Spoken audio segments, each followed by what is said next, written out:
In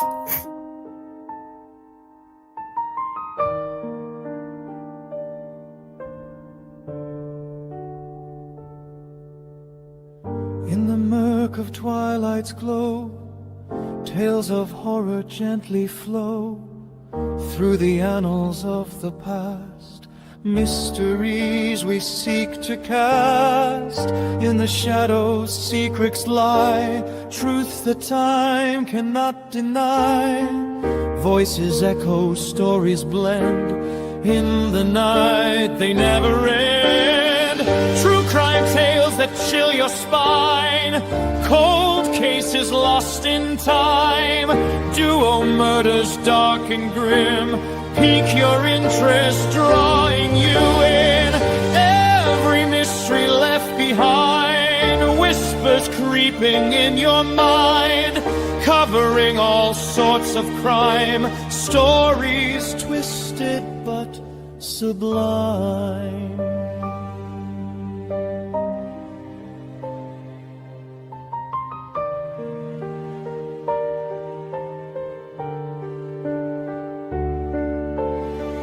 Digging deep through every sign, true crime passion so divine. Hidden clues begin to speak, shadows dance where killers creep. Unsolved threads we strive to keep, burning questions never sleep. Every mystery left behind, whispers creeping in your mind. Covering all sorts of crime, stories twisted but sublime.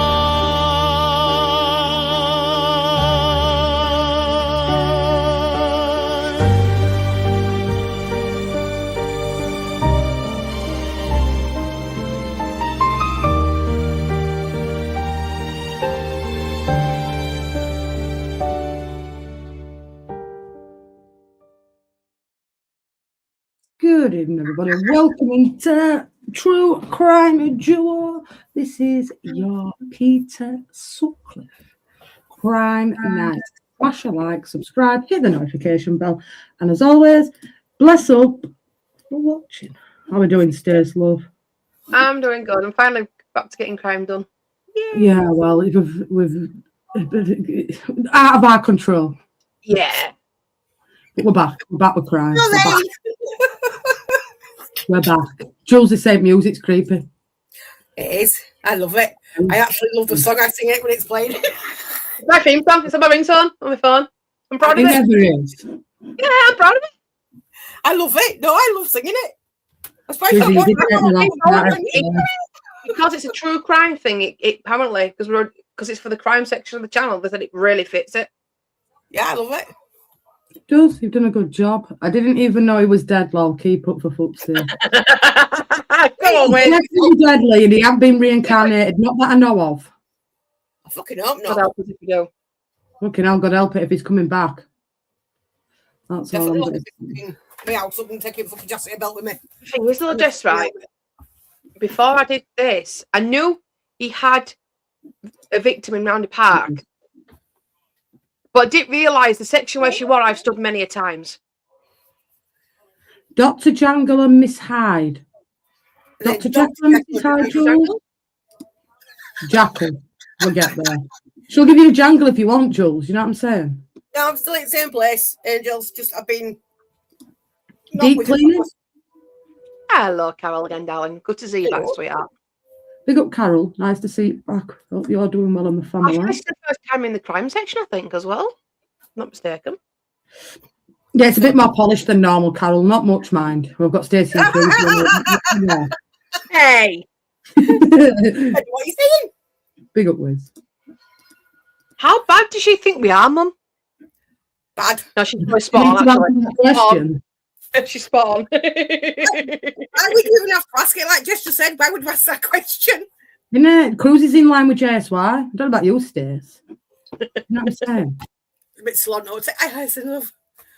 Big up, Alison. I will be in the room next door before end of the day tomorrow. Yes.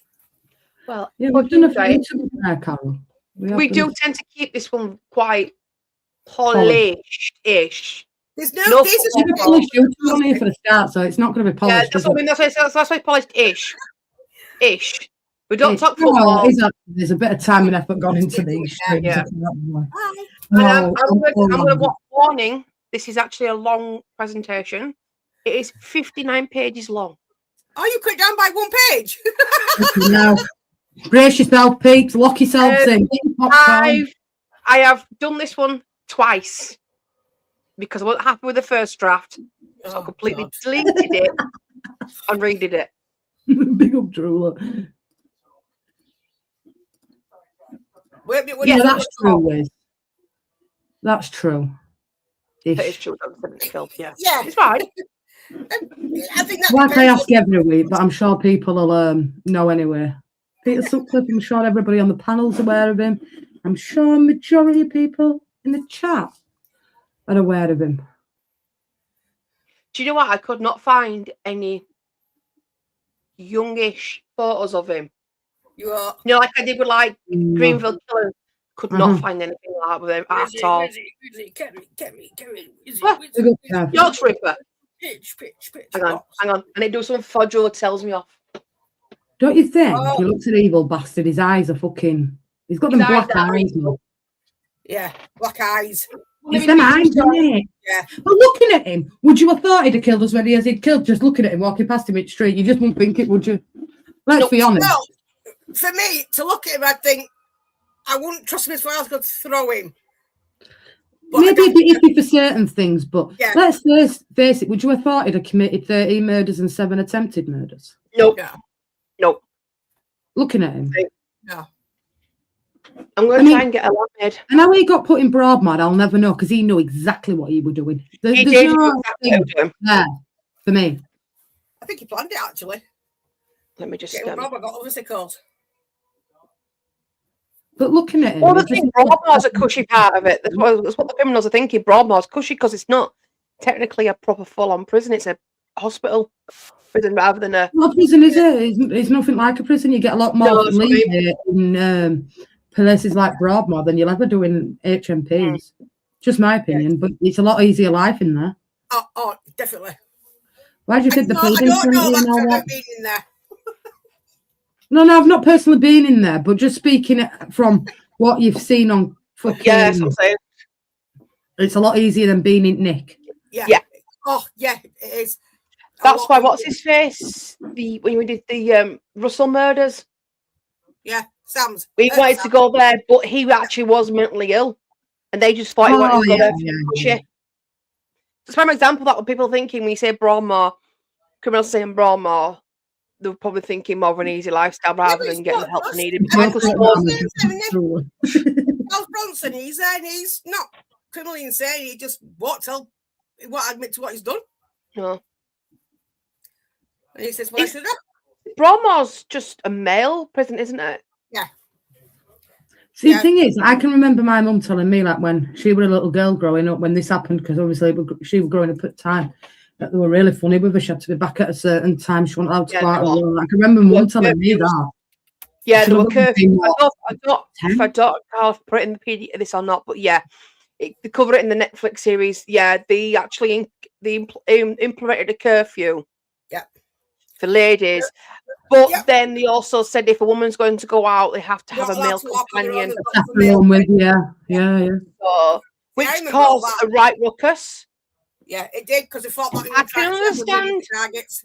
I can understand that. You know, from the women point of view, they felt like they were being stifled and controlled and stuff like that. But then I could see it from like the police point of view and why they implemented that.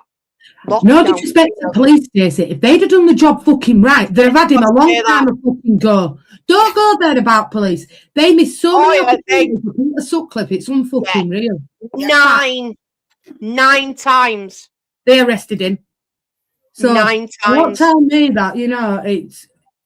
I blame police a lot of it. No one went on to do what he did. Do you know what it was, Cruzy, right? And I don't mean this awful or right, and this isn't my personal opinion, by the way, but because a lot of them were prostitutes, what they killed, sorry. They were worthless to business.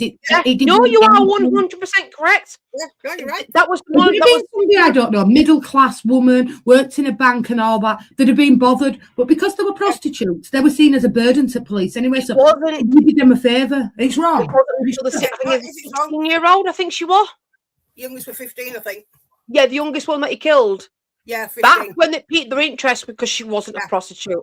That's when it piqued their interest. Yeah, when he killed that girl on that fucking field. That's the only time that they were interested, because she was not a prostitute, as she was a middle class person. It shouldn't matter what job you are or what you are. At the end of the day, you're still a person. And I will be right honest with you. If this country didn't have prostitutes, there'd be a lot more mucky bastards on the street than there is. Let's be frank with that. They're not doing no harm to anyone. Let them do it. I can't if lie. they're being forced into it, that's a different matter. Why don't you just get rid of that? If they're forced into it, then that's my belief regarding prostitutes. Is if we didn't have prostitutes, there would be a lot more mucky bastards on the streets than there is now, and that is a fact. And just because it's a prostitute, that doesn't mean they're any less worth than, say, myself, Trudy, or Stacey, in my opinion. Agreed. 1000%. But he knew the right way to go about killing people, or who he killed, who he. Well, the next quote just perfectly sums him up. Fucking went for. I'll go to his quote. Let's go. The women I killed were filth, bastard prostitutes who were littering the streets. I was just cleaning up the place a bit. That's one of his quotes. But he used them. He used to sleep with prostitutes. So how can you say that's contradicting yourself? What gives you the right to think you can go out and just kill people for fucking sake of it? What, because of the prostitutes? What? So what? That means fuck all, in my opinion. Now, if you were ridding the world of other beasts, that's different. But I can't be honest. I suppose as a prostitute, they didn't choose to do that job. It's the kind of work with easy money in the day. You can't help when you're addicted. I can't lie. A lot of women in that Netflix interview. They interviewed quite a lot of women, and they turned around and said, "We need to make money. There's nothing else for us. It's a way to make money. It's a job. Easy way of making Whether money you not cringe at that or not, at the end of the day." My philosophy is, if they are willing, participating in being prostitutes or selling them to being a sex worker, leave them to it. It's their choice. It's their body. Let them do what they want to do with it. But I don't believe in this philosophy there. I can't lie. No, and if they're forced into it, then I think some intervention should be brought into it. If they are forcibly. More nowadays, Stacey, but I suppose back in the 70s and 80s, there weren't grooming gangs out there, there weren't pimps out there. I don't like that. So I suppose if you've got 4 or 5 kids, and some of them did have 3, 4 kids, it's putting bread on the table. It's putting food on the table. Yeah, that's it's not the ideological way to go, and it's in working, but they did that, a lot of them, to provide food for the kids. Yeah, you've got to take it up to them. And I know one of the victims was discovered by a bloke who appeared in Coronation Street. Yeah, yeah. Look up at each victims. Even if you don't know, if you go away knowing something, go watch the Netflix documentary. They do go in quite a good depth in regards to this, like footage of the cops at the crime scene, which there is some photos from the crime scene, but it's not gruesome. I've just purposely not put anything gruesome in there. I've read everything about him, to be honest with you. So, like, there's no blood, it's black and white photos. And West Yorkshire police can't even take credit for arresting him, because it was South Yorkshire police that caught him in fucking Sheffield. In the Netflix series, this has been done for like 3 weeks, I can't remember what the frick I put in it. On the Netflix documentary, one of the coppers had actually put Peter's name forward and basically was told to fuck off. Well, let's say I am Jack. I am the killer with a fucking Geordie accent. That's what killed that investigation. They're all looking for a fucking Geordie. Yeah. The same copper that was putting Peter's name forward got literally a new arsehole ripped by the chief. I think it was the chief inspector. One of the fucking George, the one that was main controversy after all this came out. And he turned around and says that the Yorkshire Ripper was not a Yorkshireman. I do not want to hear that it's a Yorkshireman because they were going on the tape of Wayside Jack. If they'd actually listened to the officer the first time, yep, Jules, he might have killed less. Well, yeah, because when back in the day, they weren't computers, so we're all done on filing indexes, which were these little cards on a spinny thing that they used to put in, right? So as soon as they got that tape, he stopped all the investigations and went by that fucking tape. And he wasn't Geordie that had done it, but that there were two victims threw him off that survived, and they didn't listen to the victims. And even when he was a Yorkshireman. He had a broad Yorkshire accent. He was not a Geordie, he was a Yorkshireman. And they completely disregard the two victims' lives. See, you've always got to think yourself, in some respects, police do have to take a lot of the blame for why they never caught him as a They are, I'd say, 30% responsible for the deaths. And rest of him. I'd say a bit more than that. I'd go 60-40 there for fucking fault. Yeah. He had him 9 times, Stace. You're right, 9 times. Yeah, they stopped him. Yeah, we're going to put a little bit of percentage on the Wayside Jack as well, because him sending them tapes threw them off. You know, so he is culpable, but they did catch him. That means Lee's going to lie down and listen and fall asleep.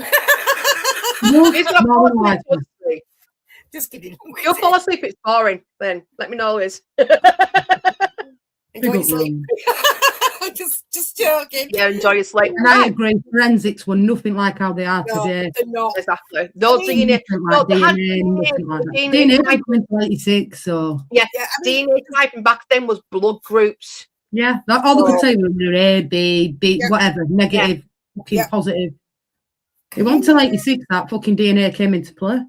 Play. No, that's just it. They didn't. I mean, now it's swab your mouth, pull your hair out, do your nails, underneath your nails, pubic hair, all that sort of stuff. You can even get you now by family relatives as well, because they now have access to that's familiar DNA, don't they? Yeah, they do it now. That's more common in America to use DNA on the ancestry database. That's how they managed a few cold cases where they solved it going through the DNA they found at a crime scene. They'll go through the genealogy and they'll find someone.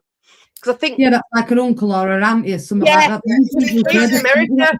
Okay with it. There was a case in America where a guy killed somebody, and one of his brothers had DNA on one of the sites, and they actually traced his brother and realised it was his actual brother that did the murder.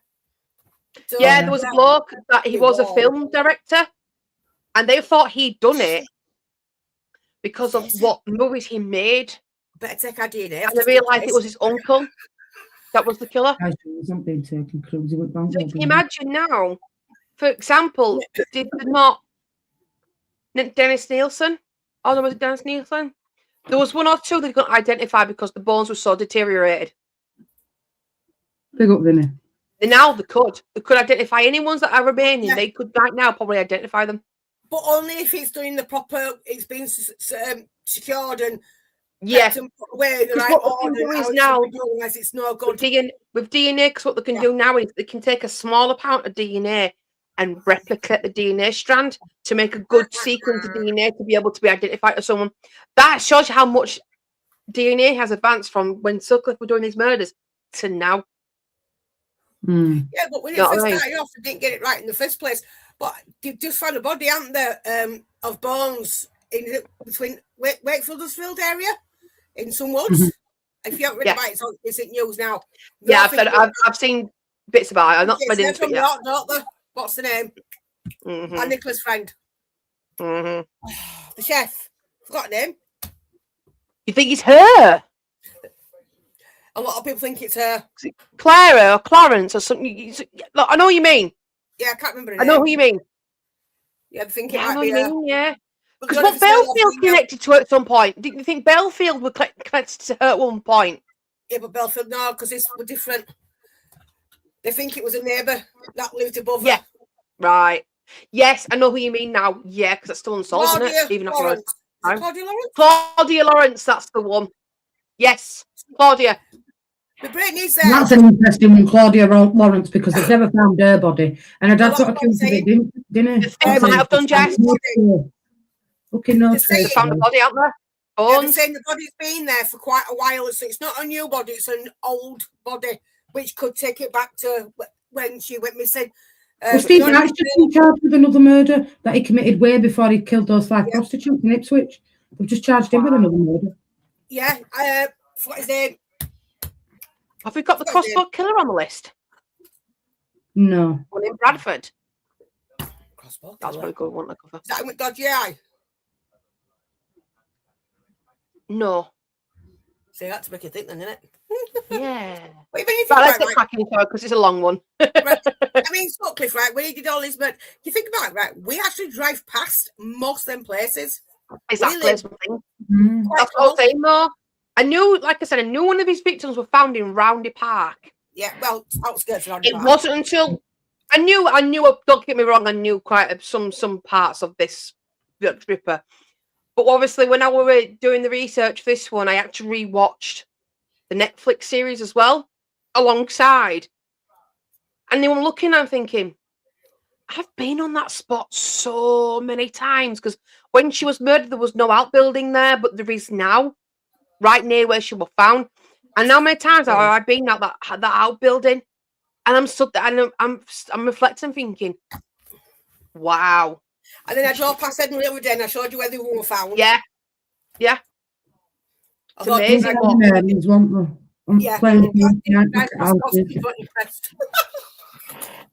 yeah. Right, let's go. Right. Who is Peter Sutcliffe? So Peter William Sutcliffe, born 2nd of June 1946, died 30th November 2020. Wiz. There you go, Wiz. Also referred to as Peter Coonan, was a notorious English serial killer who was found guilty of the murders of 13 women and attempted murders of 7 others from 1975 to 1980. Press coverage labelled him the Yorkshire Ripper, drawing a parallel to the infamous Victorian serial killer Jack the Ripper. Sutcliffe received 20 concurrent life sentences, which were later converted to whole life order in 2010. Of his murders, 2 occurred in Manchester, while the remaining took place in West Yorkshire. Criminal psychologist David Holmes described Sutcliffe as an extremely callous, sexual, sadistic serial killer. David Holmes is, if he's what I'm thinking of, he's well known. Yeah. Criminal psychologist. I love David. I think he's a fantastic psychologist. I'm actually putting this on. Early life. Peter William Sutcliffe was born on the 2nd of June 1946 in Shipley, located in the West Riding of Yorkshire, to a working class family residing in Bingley. His parents were John William Sutcliffe and his spouse Kathleen. While Sutcliffe's mother adhered to a Catholic faith, his father practiced as a member of the choir at the local Anglican Church of St Wilfrid's. Consequently, their children were brought up in their mother's Catholic tradition. And Sutcliffe had a brief period of serving as an altar boy. The domestic environment was tumultuous, as Sutcliffe's mother endured domestic violence from her alcoholic husband, which likely contributed to her experiencing significant emotional distress during her pregnancy. Sutcliffe was born prematurely and required a 2-week hospitalisation.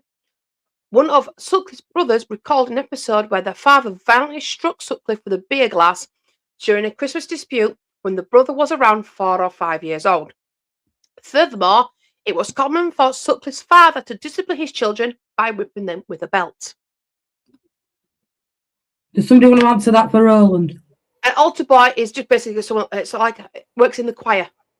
So go to church and sing in the choir. That's what an altar boy is. Things around and stuff, and Things like around. Candles, Bibles, and stuff like that. If you Google altar boy, you'll see some like videos and images of what an altar boy is. It's not very common in the UK now, unless you're really, really religious and you go to church a lot. But just be careful. With a beer class at fucking 5-year-old. Mm-hmm. That brings back memories. Sorry, happened to John. Did that?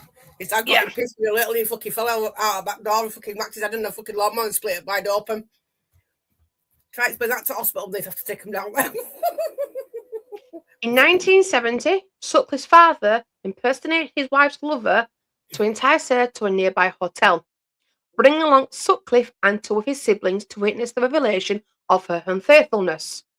Upon the arrival of Sutcliffe's mother, his father produced a negligee from her handbag while their children observed. During his late teenage years, Sutcliffe developed an increasing fixation on voyeurism, dedicating considerable time to observing prostitutes and their male patrons. So there we go, starting early there. Described as a solitary individual, he left school at the age of 15 and held various low-paying jobs, including 2 periods as a gravedigger at Bingley Cemetery during the 1960s. This line of work led Sutcliffe to cultivate a grim sense of humour. Colleagues noted that he seemed to take pleasure in his duties and would often even volunteer for extra hours to clean corpses. Ugh. From November 1971 to April 1973, Sutcliffe was employed at the Baird television factory on packaging assembly line. He departed from this role when he was invited to travel as a salesman. Shall we continue with daily life? Since he was a kid, then, isn't it? Yeah. I mean, what right in the fucking right mind? It's father take him along to what mother's getting up to, man. No wonder he's being fucking dinged. No wonder he's obsessed. Being stamped from a fucking early age. Yeah. And grave digging. Oh my lord, what a gruesome job. I don't know how I can do that. Yeah, couldn't do that shit. Yeah. After departing from Baird television, yes. Sutcliffe began working night shifts at the Britannia Works of Addington International starting in April 1973. In February 1975, he opted for redundancy and allocated half the £400 surveillance payment to undergo training as a heavy severance payment to undergo training as a heavy goods vehicle driver, HGV. Forklift trucks. Yeah. HGVs are fucking lorries. No, lorries, sorry. 44-ton fucking trucks. What are they? Yeah, big lorries, you know. Sorry, folks. I'm trying to school 9 and get fucking schooled myself, you know what I mean? Well, yeah, if you're wrong. If I'm wrong, I'm wrong. Yep, so I'll rephrase that. Yeah. So that's lorries, heavy truck lorries now. He remained in, on the 5th of March 1976, Sutcliffe was terminated from his position due to a theft of used tyres. He remained unemployed until October 1976, when he secured a job as an HGV driver for T&WH Clark Holdings Limited, located on Canal Road Industrial Estate in Bradford. Sutcliffe is reported to have hired prostitutes during his youth, and there is speculation that he experienced a negative incident in which he was swindled out of money by a prostitute and her pimp. Other examinations of Sutcliffe's behaviour have not uncovered evidence that he actively sought the services of prostitutes. However, they do not indicate that he developed an obsession with them, which included observing them soliciting on the streets of Leeds and Bradford. It's a strange hobby to pick up in it, prostitute watching. I mean, I've heard of bird spotting and fucking train spotting and all that. That's an interesting one. He was married to someone called Sonia, which I've left out of the So, while he was married, Sonia, his wife, experienced multiple miscarriages following her marriage to Sutcliffe, and they were advised that she would be unable to conceive. Eventually, Sonia returned to her teacher training program, during which she engaged in an affair with the driver of an ice cream van. Upon completing her course in 1977 and starting her teaching career, she and Sutcliffe utilised her earnings to purchase a residence at 6 Garden Lane in Heaton, where they relocated on the 26th of September 1977 and where they resided at the time of Sutcliffe's apprehension in 1980. She still lived in that house after she died. She did. Yeah. Well, not as he got older now, no. No. You got to think of it now. Back then, parents didn't really give a shit. The kids were out and about. They were out of the hair. It's not like it is now. Go out and play out, but you come in with street lights. Come on. Yeah, and the saying goes, kids are better seen than not heard. True. Yeah. By that time, though, he was already a young man himself, to be honest. Do you know what I mean? Yeah. He was. And he's been around prostitutes since he was a young man until he got married. Mm-hmm. So, the next bunch is the attacks that he has been found to have committed. So, 1969. Sutcliffe's initial recorded assault involved a female sex worker he encountered while in search for another woman who had swindled him out of money. He exited his friend Trevor Birdsall minivan and proceeded along St. Paul's Road in Bradford until he was no longer visible. Upon his return, Sutcliffe seemed out of breath as though he'd been running and urged Birdsall to drive away swiftly. He alleged that he had followed a prostitute into a garage and struck her on the head with a stone concealed in a sock. The next day, law enforcement officers visited Sutcliffe's residence because the woman he had attacked had taken the note of Birdsall's vehicle registration number. Sutcliffe confessed to hitting her, but maintained that it was with his hand. The officers informed him that he was very fortunate, as the woman did not intend to file charges. That's because you were a prostitute. Because she was. The police spoke to her and said, "We're not taking it any further." Yeah, Basically. Because she was a You prostitute. know what I'm saying? If it had been anybody else, it'd have been different. Yeah, it would have been different. Exactly.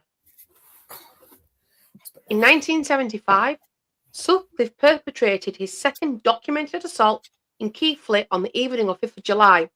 He targeted 36-year-old Anna Rowski, who was walking alone and rendered her unconscious by striking her with a hammer, subsequently inflicting wounds to her abdomen with a knife. His attack was interrupted by a neighbour, prompting him to flee the scene without completing the act of murder.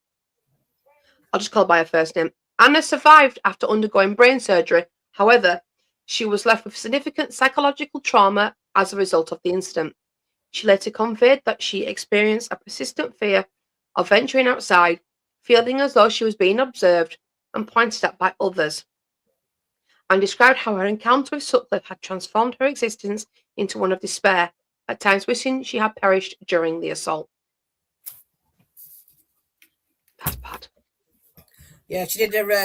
him on head with her hammer, it's brutal, isn't it? Yeah. Did he actually ever commit any sexual assaults on any of these that he actually hit on head with a hammer? I can't recall. I don't think he did. I don't think he did. Because a lot of people say it was like a sexual thrill, but from what I always gathered, he never actually touched any of them. He just hit them on the back of the head. Mm-hmm. Just killed them or attacked them. Yeah. On the night of 15th of August, Sutcliffe struck again, this time targeting 46-year-old Olive Smelt in Halifax. Utilising a similar method of operation, he initiated a brief conversation with Smelt regarding the weather before delivering hammer blows to her skull from behind.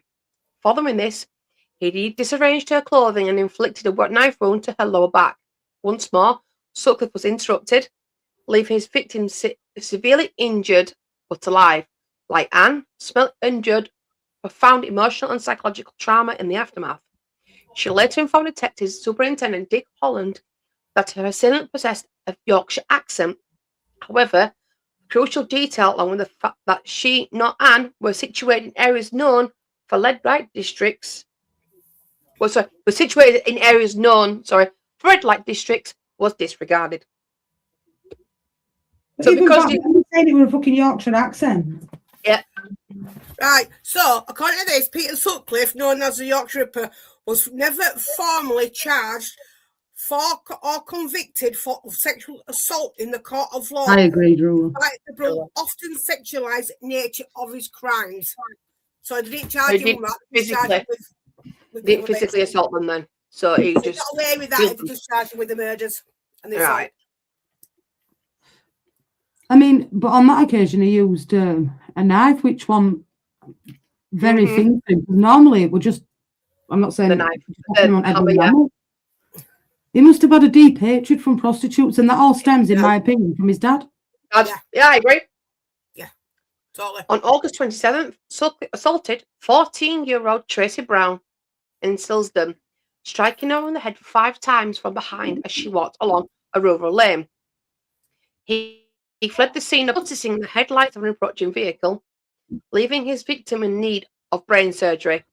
Although Sutcliffe was not convicted for this attack, he admitted it in 1992. Brown later reflected on the incident, mentioning that she had initially felt a sense of charm from Sutcliffe, recalling that they had walked together for nearly a mile, approximately 30 minutes, without ever feeling threatened or in peril. So he could charm them. Well, he must have charmed them, Stacey, to get him in car. He's not going to just, you cunt, I'm going to blow your fucking head off. I won't give him something to get in that car for the start. Yeah. What I'm saying is that, let's face it, he didn't. They say he could charm the fucking pants off people, Sutcliffe. Yeah, it seemed to have done the job. So now we're on to the murders now. Yeah. So 1975, Sutcliffe was 28-year-old William Mary. Right? He never got charged with anything. No. Yeah. So it was when he was apprehended for murder. Never been charged with nothing. Yeah. No. He got arrested for the first one, but because the woman did not want to press charges, he was let go. Yeah, he got away with it. So it wasn't until after he was. So when they arrested him, and he had him in these 9 times, why didn't they go back 20 of this? Makes you wonder, doesn't it? Shoddy police work. Yeah. Very shoddy police work. Very shoddy. It still happens now, though. Very. It still happens today. They still do the same thing now. Don't know about that one, Wiz, but I think the assumption was that maybe she was. Or just walking, really. Or maybe she wasn't, and he assumed she was. Scott Hall Avenue, that ain't even far from either of us. Yeah. No. So the initial victim was a 28-year-old. It's the first one he killed. It's the first one he killed, though, isn't it? Yeah. Because she left the kids at home. And when she obviously didn't come back in the morning, kids started worrying where she was. Because I think she had 2 or 3 kids. And the police turned up. Yeah. Somebody found her back at house where she lived, didn't it? Yeah. I think so. A mother of 4 residing in Scott Hall was murdered on the 30th October. McCann was last observed alive at 7:30 p.m. as she departed her council house located on Scott Hall Avenue in the Chapeltown district of Leeds. Past the adjacent Prince Philip playing fields. Similar to the previous assaults, Sutcliffe approached her from behind and delivered 2 blows to the back of her skull with a hammer. A comprehensive investigation, which included 150 officers from West Yorkshire Police and 11,000 interviews, was unable to identify Sutcliffe. So, at this point, he wasn't even considered a suspect. Thing is, though, right, if it was just the case, like, I could understand if he'd essayed them, right, but he hadn't. So, for me, it's just pure hatred of prostitutes, in my opinion, because a lot of people do sexually assault the victims. He never did. Yes. It's quite worrying. Some of them say, well, he was sexually, he got a thrill out of it. I genuinely don't think he did. I think he genuinely got a thrill out of killing prostitutes. I think they got that wrong. I think the quote that starts from his father. It's in being inbred with him since he was a kid. See, the quote that I found completely backs what you just said 1,000%. That quote just says it all. Yeah, I used to work as a care worker, not a care layout, but I used to work as a care worker. Let's get it right. Yeah, on the area. And then playing fields, and at the bottom of where I used to look after, when the masses I used to go look after, I used to drive past it every single day. Right, let's go on to that. It's scary. On January 20th, 1976, Sutcliffe perpetrated his subsequent murder in Leeds, where he fatally stabbed 32-year-old Emily Monica Jackson 52 times. Facing severe financial difficulties, Jackson had been convinced by her husband to resort to prostitution, utilising the van from their family roofing enterprise. Sutcliffe encountered Jackson, who was soliciting outside the gay pub located on Ramsey Road, and subsequently drove approximately half a mile to abandoned structures on Enfield Terrace with the Manor Industrial Estate. There, Sutcliffe struck Jackson on the head with a hammer, dragged her lifeless body into a yard littered with refuse, and then employed a sharpened screwdriver to stab wounds in her neck, chest, abdomen. He also stamped on her thigh, leaving a distinctive impression of her boot. So he literally is, he's getting no sexual thrill out of this. He's just getting a thrill. Changed his modus there because it's normally with an hammer, but to stab somebody 52 times, that's proper hatred. That's in a rage, in it. That's a rage killing. And then after she dead, to do it with a fucking screwdriver as well. Yeah. So, Nice asked about no. Is there been a sexual assault? No. I say no. And McCann, they're not sure. They think she might have gone out to make some money, but they don't know the full story of what happened. Mm-hmm. So it's like they know she went out, and that's time they saw her. So they think that she may have gone to earn some money, but they're not 100% sure. The majority of his victims were prostitutes. Yeah. I think there were a couple that were there, and they only started really taking note when they found her on that field. That wasn't a prostitute. That's true. No. That's when they started taking notice. Yeah. Which is wrong, by the way. Yeah. On 9th of May, Sutcliffe assaulted. So that we're no, it's 76. On 9th of May, Sutcliffe assaulted a 20-year-old Marcella Claxton in Roundy Park, or returning home from a party. So this was not a prostitute by the looks of it. Claxton accepted Sutcliffe's offer for a ride. When she exited the vehicle to relieve herself, he struck her from behind with a hammer. Claxton managed to survive and provided testimony against Sutcliffe during his trial. At the time of the assault, Claxton was 4 months pregnant and later experienced a miscarriage. She underwent several extensive brain surgeries and has since dealt with intimate blackouts and chronic depression. So this one's a survivor.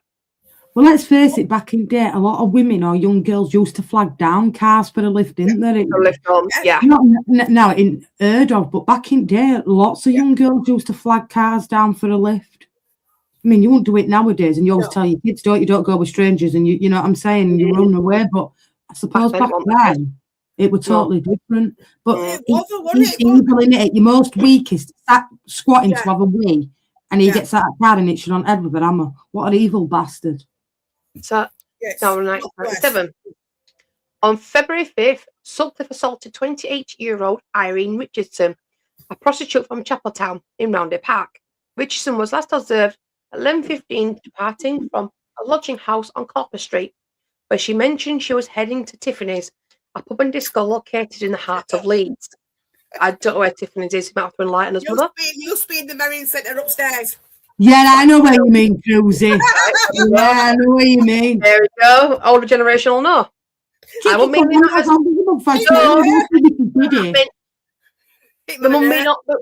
with mum being older. I mean, older lady. Same age as me and it, Cruzy. I'll stick up for your love. I was 17 years old. I tried to get in there, they kicked me out, the bastards. Oh, there you go. He's ever been there, but I know where you mean. I'll have to see if anyone's ever been there.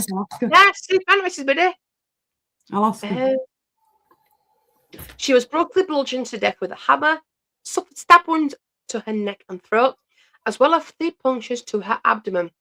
After her death, Sutcliffe desecrated her remains with a knife and subsequently positioned her body by carefully placing her knee-length boots over the back of her thighs.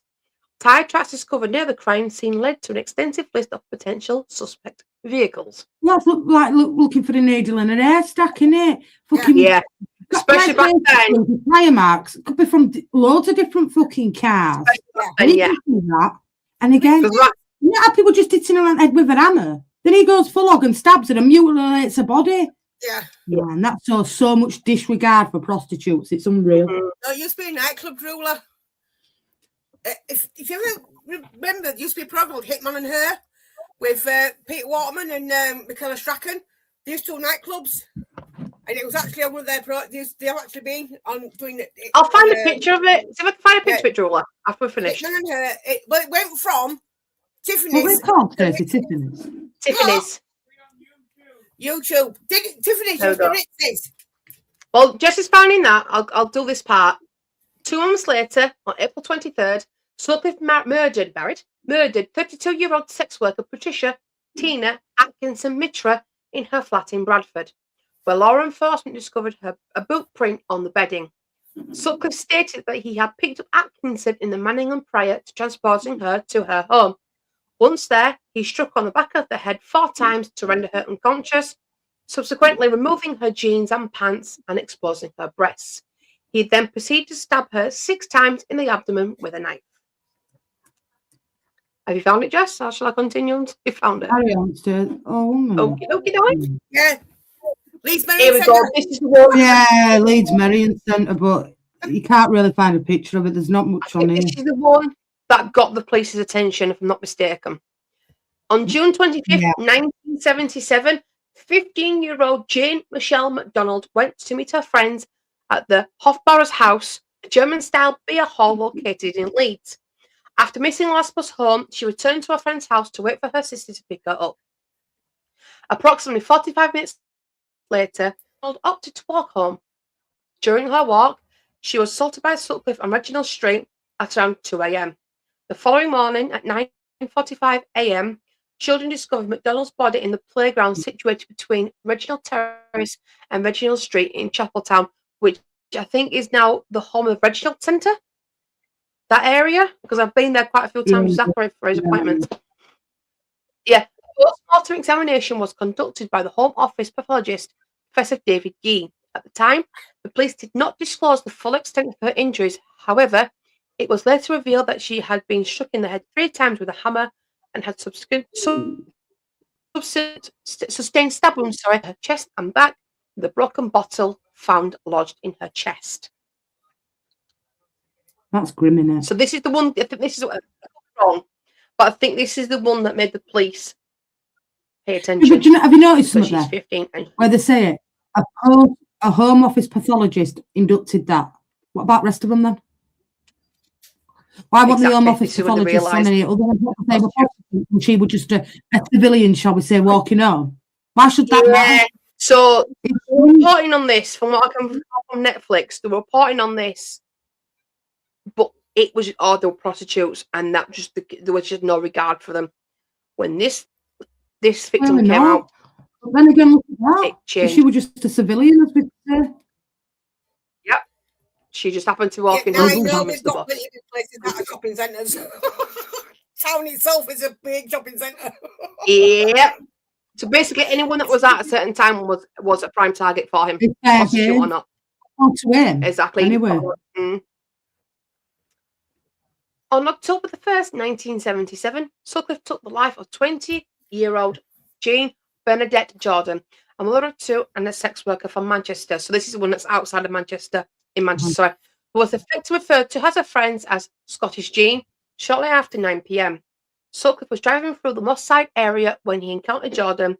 Upon arriving at an allotment located on Princess Road near Southern Cemetery, he struck her once in the head with a hammer, followed by an additional 10 blows. In subsequent confession, Sutcliffe revealed that he had become aware that the new £5 note he had given to Jordan was traceable. After hosting a family gathering at his residence over the October 9th, 1977, he returned to the desolate area behind Southern Cemetery where he had left her body. But he could not locate the note. He then proceeded to remove her clothing and used a knife along with a broken piece of glass to disfigure her remains, attempting to sever her head with the glass and a hacksaw. That £5 note then. So banks had all coded where they've been released to, and what businesses they've been sent out to them, and that's why you panicked. They never found it. But if they would have done, they could have traced it back to where it was. Yeah, so each note has got the code. Bruce Jones. Serial number. Every bank. If you can, Jess, grab me a picture of Bruce Jones before I go on to the next slide. Bruce Jones. Was it? I think he's the one that Les Battersby. Is Les Battersby? Yeah, that's the bloke. He found a victim. He's the one that he found the next victim. No, he found this victim. Yeah, he walked over her. In fact, He where found she her. was, it's right behind the centre. That's him, innit?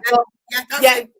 This is Bruce Jones. If you know Coronation Street, Les Battersby, he was the one that found Jean. He was. He's the one that found her. He's in a Netflix documentary explaining when he found her. Yeah. So, I need to share screen again, don't I, Jess? There we go. So we've got. I told her On the morning of October 10th, the body of Jordan was found by Bruce Jones, a local dairy worker who later became an actor, Les Battersby. He was searching for house bricks online adjacent to the site when he made the grim discovery. The £5 note concealed within a secret compartment of Jordan's handbag was chased back to the branches of a Midland bank located in Bingley and Shipley. Though on analysis of banking operations, the police were able to limit their investigation to 8,000 employees who might have received the note in their paychecks. Over the span of 3 months, law enforcement interviewed 5,000 men, including Sutcliffe. Mm-hmm. It was determined that Sutcliffe's alibi, which involved a family gathering, was credible. Despite weeks of thorough investigation into the origins of the note, no significant leads emerged, leaving investigators frustrated as they had obtained a crucial clue but were unable to identify the specific firm or individual to whom the note had been issued. So now, this is one of the first time they interviewed Sutcliffe because of that £5 note. But they'd already had him and fucking let him go, dozy bastards. For the attack, yeah. On December 14th, Sutcliffe assaulted Mallory Moore, a 25-year-old sex worker, in the rear of his vehicle located on the desolate land in Scotholm. While attempting to strike Moore with a hammer, Sutcliffe lost his footing, which enabled Moore to flee despite sustaining serious head injuries. Tyre tracks discovered at the location corresponded with those from previous assaults. The resulting composite sketch closely resembled Sutcliffe, similar to those created from other survivors' accounts. Moore was able to provide a detailed description of Sutcliffe's black sunbeam rapier, which had been observed in areas known for prostitution. Sutcliffe was subsequently questioned regarding this matter. So, in regards to the murder, this is interview number 2. I don't know if you find that bit about that bit where they interviewed him. Apparently, they said he didn't look like The composite sketch. Yeah. Yes. Like him. When he fucking did. It fucking did. It was double of him. Wasn't it just? Yeah. Yeah, well. Yeah, there's only one. Police seized on 1978. The police seized their search for the individual who received the £5 note in January 1978. Despite being interviewed regarding this issue, Sutcliffe was not subject to further investigation or was subsequently contacted and dismissed by the Ripper investigation on multiple occasions thereafter. In that same month, Sutcliffe murdered Yvonne Ann Pearson, a 21-year-old sex worker from Bradford.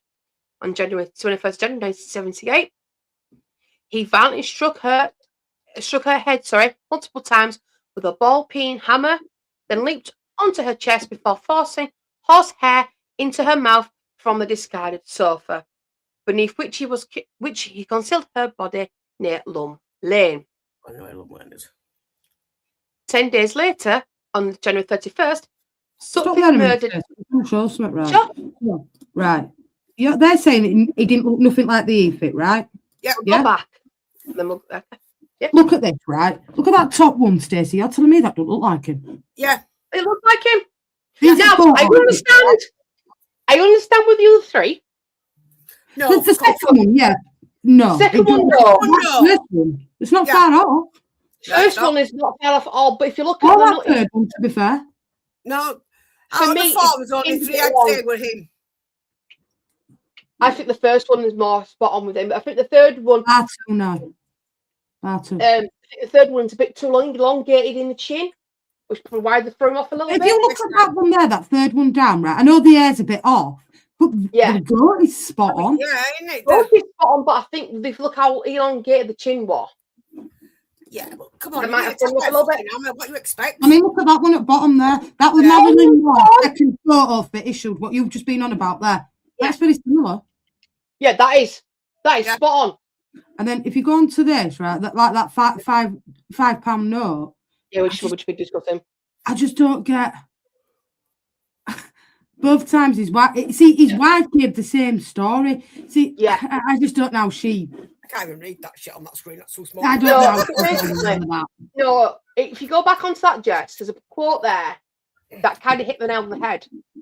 How he managed to get away with it, keep getting away with it. Yeah. Listen, Peter Sutcliffe was interviewed by 2 sets of different police officers. Both times, he and his wife gave the same stories. They had been at home on the night of October the 1st and having a housewarming party. So, at the end of the day, either his wife could have been fucking in air. She Of lied. course she did. Come on, she gave him false alibis as well, in my opinion. I can't lie. She there was a lied. quote there from one of the assistants to the officer that said he didn't resemble the thief at all. Yeah, but listen to this, right? Jack Ridgway, right? This was his assistant. So Yeah, that's what I'm talking about. I personally don't believe that we have yet met the killer in our multitude of interviews. When we do, I am positive we will realise it and nail him. But you did. That's what caught my eye. Not only had the police interviewed the person who received the £5 note, but he was also the killer of Jean Jordan and was the Yorkshire Ripper, and the police did not realise it. So you had see, that's how lame the busies are. But then can you imagine what his ego's going to be like? Because he's been arrested so many times, been interviewed so many times. His ego's going to be like... Not even once, close to 9 fucking times, and they still didn't realise. The investigation. it's going to be worse. That's the quote that popped out to me, just that exact quote from his assistant. That's crazy. You know what I mean? No, they're so arrogant by police as well. Well, I'd know if I'd interviewed him. Well, you fucking already had 9 times, actually. Exactly. No, I've got no £5 note, my granddad's fucking... 10 days later, on January 31st, Sutcliffe murdered Helen Richter, an 18-year-old sex worker from Huddersfield, by striking her in the head 5 times as she exited his vehicle at Garrett's timber yard. He then removed most of her clothing, leaving her bra and polo-neck jumper positioned above her breasts. Subsequently, here we go. Richter, so it was the only victim that he had done that to them. Yeah, was sexually assaulted while lying on the ground. Notably, Richter was the only victim that Sutcliffe had sexually assaulted. I won't say that R word. Yeah. After Richter managed to raise her feet, Sutcliffe struck her again in the back of the head multiple times with his hammer before retrieving a knife from his car and stabbing her several times in the heart and lungs. Richter's body was discovered 3 days later, concealed behind a stack of timber and covered in sheets of asbestos beneath the railway arches of the timber yard. I wonder so that's the only essay. None of others. What was so special about her? I think because she was still alive. Yeah, but he never got done for that. He only got done for murders. He never got done for any rape or out like that. Because if you look what she says, though, she was cat. Big up cat. It managed to raise her feet. So maybe because she was still alive. Oh, that's gruesome. But it's strange how that was the only one he ever assaulted. Yeah, it's interesting though, isn't it? So 7 attempts, right? So in those 20 women, 1 out of the 20 is sexually assaulted. That's quite... I didn't get done for it. I'm going to say something here. I reckon he did more than these, if I'm honest. It says that they said that he never got done for sexually assaulting any of them because they just said just do it for murder. But that's wrong because I agree. I do believe he did more than these. There's no way he's still on his costume, and he only essayed 1. There's more to it. I do believe there's more out there, if I'm honest. It's because the coppers. Or maybe coppers the bodies of the others and they never knew, but he has essayed 20 people. He only assaulted 1 of them. Yeah, he has essayed prostitutes in between, and because of the work we're doing, they didn't come forward. I do not believe for 1 second he only sexually assaulted 1 person. I don't think would police even took him seriously if they'd gone to busy and said this has happened to me. There's more victims of his, maybe not murdered, but he assaulted, guaranteed. Because there's no way he jumped from not doing anybody, sexually assaulting anybody, just the 1 person. There's more out there. I agree. You know what I mean? Yeah. So, did I? Yeah, I did. Sorry. Vera Evelyn Melward, 40-year-old sex worker and mother of 7, departed her council flat in Hulme at 10 p.m. on the 16th of May, 1978, informing her boyfriend that she was stepping out to purchase cigarettes. Sutcliffe then picked up Mellard and transported her to a parking area of the Manchester Royal Infirmary located at Charlton on Medlock. Once she exited his vehicle, Sutcliffe launched an attack on Millward, using a hammer.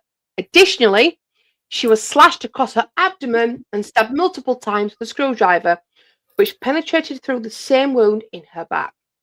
The ferocity of Sutcliffe's assault on her stomach was such that he effectively opened up her stomach. Following her death, Sutcliffe proceeded to drag Millward's body against the fence and continued to stab her repeatedly with a knife. She's already fucking dead. She put up a fight. That were revenge with that. That won't just a kill. For the ferocity of the assault, she put up a fight more than the others did. That's the only reason I can think of why he has gone so over the top. He's dead. He's dead. He's dead, Cat Darling. He's gone. He got attacked in prison. He got blinded in prison. With her, I reckon she fought back. Possibly, but just for the sheer violence of her death. Yeah, it's hatred, isn't it? That it's proper hatred. Even though she was already dead, he still did her body harm. He still desecrated the corpse. I think is what, like dragging her against the fence and still stabbing it, even though she was still already dead. I believe she fought back. You've just lost control. Full stop. Yeah, I believe she fought back. She even fought back and injured him, which has caused him to do that even worse. I reckon she fought back and injured him. You know what I mean? That's my opinion. But for sheer level of violence on her, even after she was dead, it says to me she must have clipped him. She'd done something. Yeah. Which then made it worse. Yeah. That's why her attack is so ferocious compared to the others. She fought back. She damaged. She hit him. I reckon she got him somewhere. Ooh, and testicles hit the floor like a leather. I hope so. It's fucking a little bit. On the eve, so we're 1979 now. On the evening of March 2nd, 1978, 22-year-old Irish student Anne Rooney was assaulted from behind Horsforth College in Horsforth. I know where that is. She sustained 3 blows to the head, likely inflicted with a hammer, as noted by Professor David Gee, who assessed her at Leeds General Infirmary. Rooney's account of her assault and his vehicle closely resembled that of Sutcliffe's and his Sunbeam rapier, which had been reported by the police multiple times in the Leadbright district in both Leeds and Bradford. In 1992, Sutcliffe admitted to assaulting on Rooney, in addition to the 1975 attack on Tracy Brown. And at that time, Baron Mills QC, the Director of Public Prosecutions, determined that pursuing further charges against Sutcliffe for the assaults on Brown and Rooney was not in the public's interest. Oh, wow. Well, that's not for you to decide, is it? Exactly. I think that caused some outrage as well, because they should have been added to the list of victims to get their justice. But well, the red light district in Leeds were on Spencer Place, and there used to be a lady called Neil and June who lived on Spencer Place, number 77 Spencer Place. I'll just move this back there while you're talking. So then they used to do CB radio with my dad and do Channel 9, so we used to go there. Yeah, and you know, she actually during that. Him going around being a dick and murdering prostitutes, she actually let them use one of her bedrooms upstairs as a room for safety. I remember doing that, and one of them were called Zoe, and she was really nice. And you know, to watch her let them come and use their house so they could feel safe. To do a job like that and not feel safe, it's got to be awful. But yeah, she used to let them. I think they paid her a £5 a time. They had to punt her. Suppose it's better being safe. Yeah. She did. Right, I've got a room we can use it. If you want to use it, it's safe. So I mean, even back then, we didn't care what they did because it wasn't affecting our way of life, and obviously, Sutcliffe thought otherwise. Because she lived on Spencer Place and she knew all the prostitutes. Because you walk down at the Dobson corners and you've got all say hello to not so much now. Not so much now. Now they've all gone. But back then, they used to also knock corners and chat, and they used to say hello because it's always faces they knew who we were.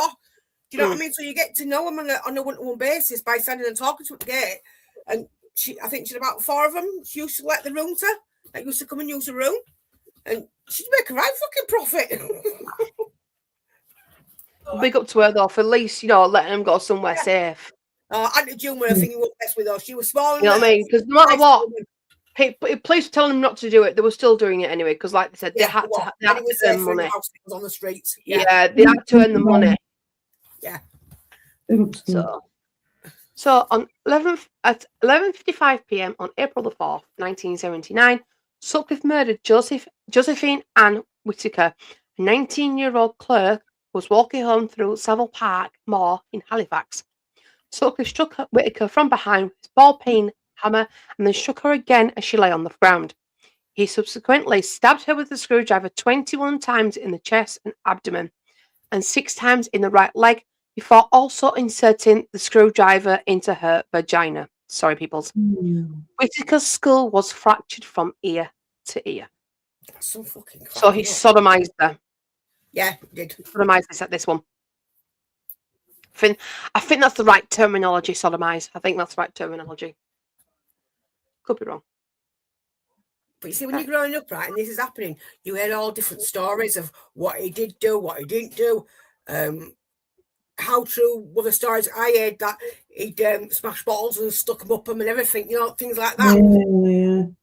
That's what I grew up with, because I mean, I was only young then myself, so you know that was scary. And to be around the same area where these were happening, we never went anywhere alone at all. Mm-hmm. I just found some at home as well, which I'll mention later. No, just got some information. That's all. Big up school. In spite of forensic evidence available, police resources were redirected for several months after they received a taped message. Here we go. That allegedly came from the murderer, mocking Assistant Chief Constable George Oldfield of the West Yorkshire Police, who was overseeing the Yorkshire Ripper investigation. I will be covering this part briefly. The recording featured a male voice stating, "I'm Jack. I see you having a lull catching me. I have the greatest respect for you, George, but Lord, you're no nearer catching me now than 4 years ago when I started." Following the content of the tape, law enforcement initially initiated a search for an individual with a Wayside accent, which linguists traced back to the Castletown region of Sunderland, Tyne and Wear. The impersonator, referred to as Wayside Jack, sent 2 letters to both the police and the Daily Mirror in March 1978, boasting about his offences. The letters, which were signed Jack the Ripper, took responsibility for the murder of 26-year-old John Harrison in Preston in November of 1975. That murder was not Peter Sutcliffe's. I don't know if I've covered it, but I watched a documentary on this person. Yeah, no, I never did that. No, I didn't. No, he didn't. The bloke who is later found out to be Wayside Jack believed it was a Ripper. It was Peter Sutcliffe's murder victim, and he sent this lot to get his attention to believe, because he truly believed that Peter killed John, but it wasn't Peter. I think they actually got the person who killed her. Yeah, I think they did. Yeah, they did.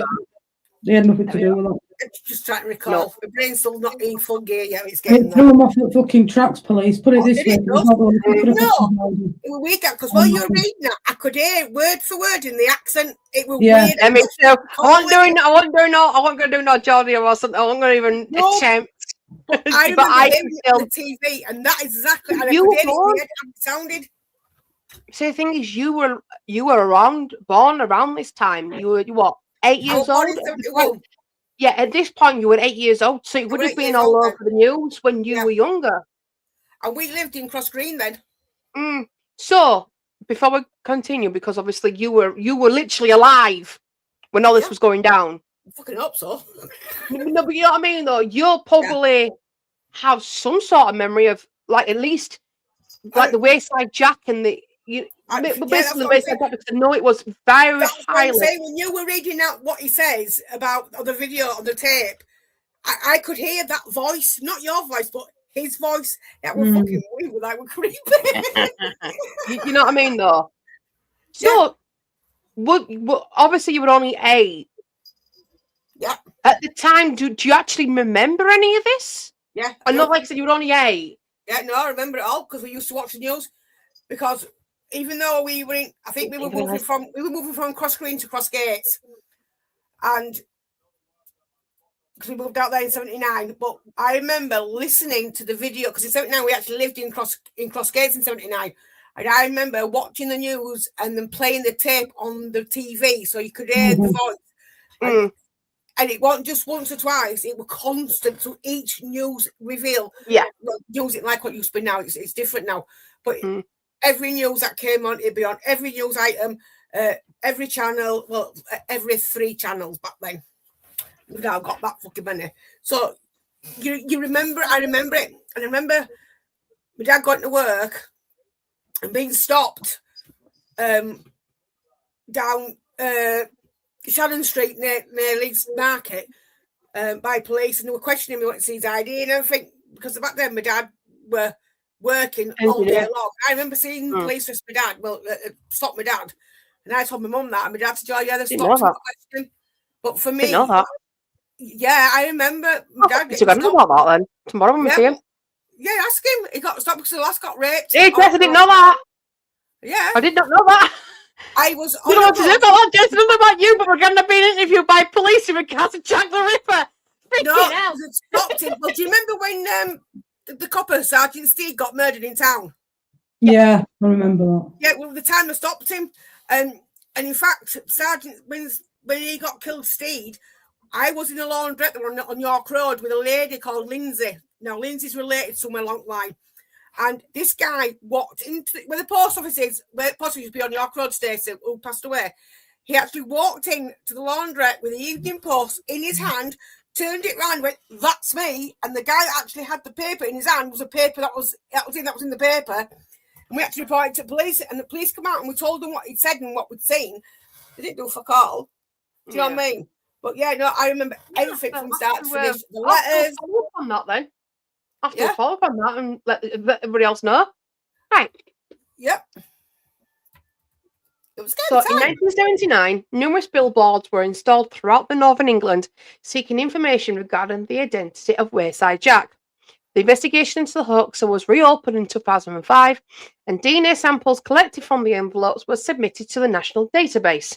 This DNA was found to match that of John Samuel Humble, an unemployed alcoholic who had been a long-term resident of the Ford estate in Sunderland, located just a few miles from Castletown. His DNA had been collected following a drunken disorderly conduct charge in 2001. On October 20th, 2005, Humble faced charges for attempting to obstruct the justice by sending fraudulent letters and tape. He was held in custody, and subsequently, on March 23rd of 2006, he was found guilty and sentenced to 8 years in prison. Humble passed away on July 20, 2019 at the age of 63. I have covered him a bit further down the line. Yeah. Just a short one, nothing too extensive. At around 1 a.m. on September the 1st, Suffolk took the life of 20-year-old Barbara Janine Leach, a social psychology student at Bradford University, who had just exited a pub. After passing by Sutcliffe, Leach was assaulted with a hammer, and he dragged her into a backyard of 13 Black Ash Grove, behind a low wall where dustbins were located, before lifting her shirt and bra to expose her breasts and unbuttoning her jeans, partially pulling them down. He subsequently stabbed her with the same screwdriver he had utilised to murder Whittaker. Sutcliffe concealed Leach's body with an old carpet and placed stones atop of it. The murder of another woman, who was not engaged in prostitution, caused public alarm and led to extensive public campaign highlighting the Wayside connection. Despite this misleading lead, Sutcliffe was interviewed on at least 2 additional occasions in 1979. Although he matched several forensic clues and was included in a list of 300 names related to the £5 note, he was not regarded as a strong suspect. Yet again, 2 more times now he's been interviewed, and 2 more times they've let him go. Yeah. Just the more you go through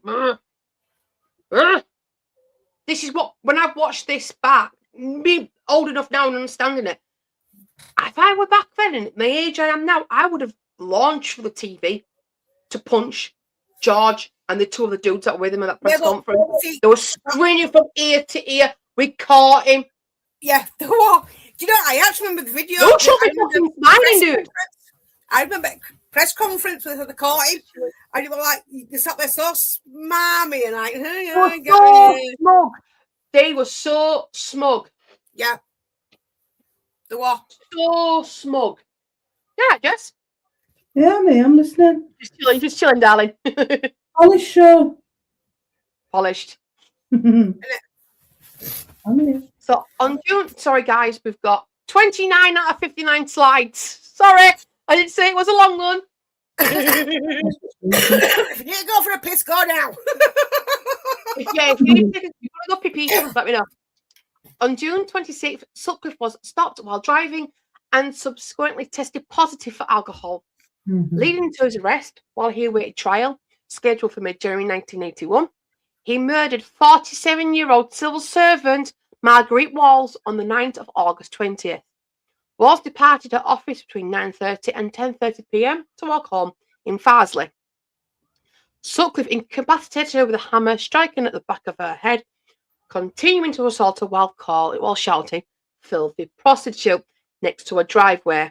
She transported her approximately 20 yards from the site of the attack up the driveway and into a high-walled garden. Sutcliffe first secured a length of rope around the Wall's neck and tightened it.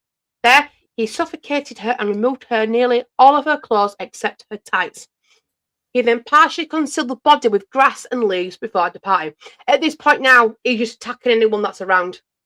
He didn't give a fuck. And assuming they're prostitutes. So I were 9 in 80. In 81, I was 10. Yeah. So even though he was awaiting trial for a DUI, he's still murdering people. At this point, the West Yorkshire police are absolute laughingstock. At this point. Okay. Yeah. More than just laughingstocks, incompetent comes to mind. I mean, your mama remember this, though, Jess. I'm going to say, so your mama remember this. They actually had protests in town. Yes, they did. When they were trying to implement the curfews, and we were saying at the beginning, they protested. If I remember rightly, what had happened was, they turned around and said that all females are not supposed to go out on their own because you're all at risk. Because they tried to say that all females were prostitutes or easily targeted because of the way they're dressed. That is exactly what they said. Females are targeted for the way they dress. So if you walked out in a pair of jeans and a fucking big jumper, it was your fault that you looked like that. Yeah. Or you wore a short skirt or a long skirt because your fault you were getting attacked. And there was an outcry. I think more than absolutely, at the end of the day, you should be able to wear what you want. It don't mean you're a prostitute, and it certainly don't mean that you fucking have right to go and whack you on head with a fucking hammer. Yeah, that's why they did the protests in town because they said it's so stereotypical that though when it cruises because you wear a short skirt or you've got a tie of that or pencil skirt or whatever, that means you're a prostitute. You should be attacked. So get out of here already. That's why now. You can't be saying that to women. You can't blame them for what they're wearing. Back in them days, it was totally different to how it is nowadays. But I know one thing. Whatever your attire is, it don't mean you should be attacked in fucking street. Yeah. The thing is, though.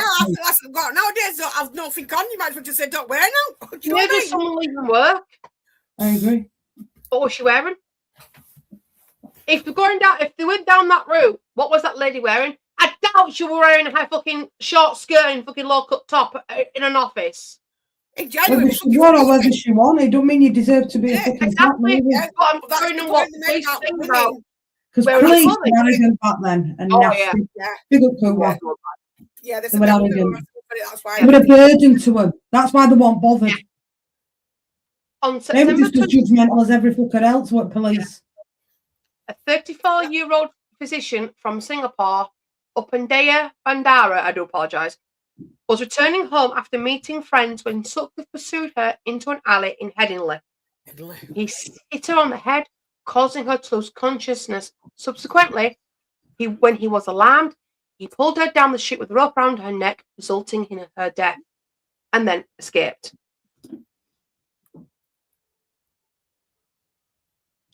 True. Yeah. The difference is, though, they had plenty of opportunities to get him. Yeah, he did. At this point, he's been interviewed 4 times, and he was on bail, waiting trial for a DUI. Maureen Lee, a 21-year-old art student enrolled at Leeds University, was assaulted by Sutcliffe on the 25th of October. After concluding her visit to a pub with friends in Chapeltown, Lee was attacked while she rushed down a dimly lit street to board bus home. She sustained severe injuries, which included a puncture wound to the back of her skull, a fractured skull, a broken cheekbone, shattered jaw, along with multiple scratches and bruises. So she survived this attack. Yeah, that's either gay I'll be or she survived it. I'll never fucking know. This one's a survivor as well. On the evening of November 5th, 16-year-old Teresa Sykes was assaulted in Huddersfield while on her way to shop in Oaks. She was struck from behind by Sutcliffe. Her boyfriend, upon hearing her cries for help, rushed outside and frightened Sutcliffe away. At the time of Sutcliffe's arrest, Sykes was in the process of recuperating from brain surgery. So he would have been a liable witness. So my apologies, Norfolk Mooring was dead. But what kind of quality of life, anyway, did they have when they've been, even if they have survived getting it in the head with an hammer, like brain trauma and stuff like that? It's like living a prison sentence anyway, innit?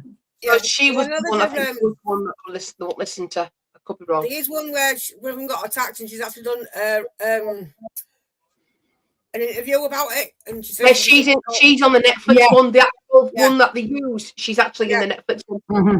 Catherine Hill, a 20-year-old student enrolled at Leeds University, was tragically murdered on the evening of the 17th of November.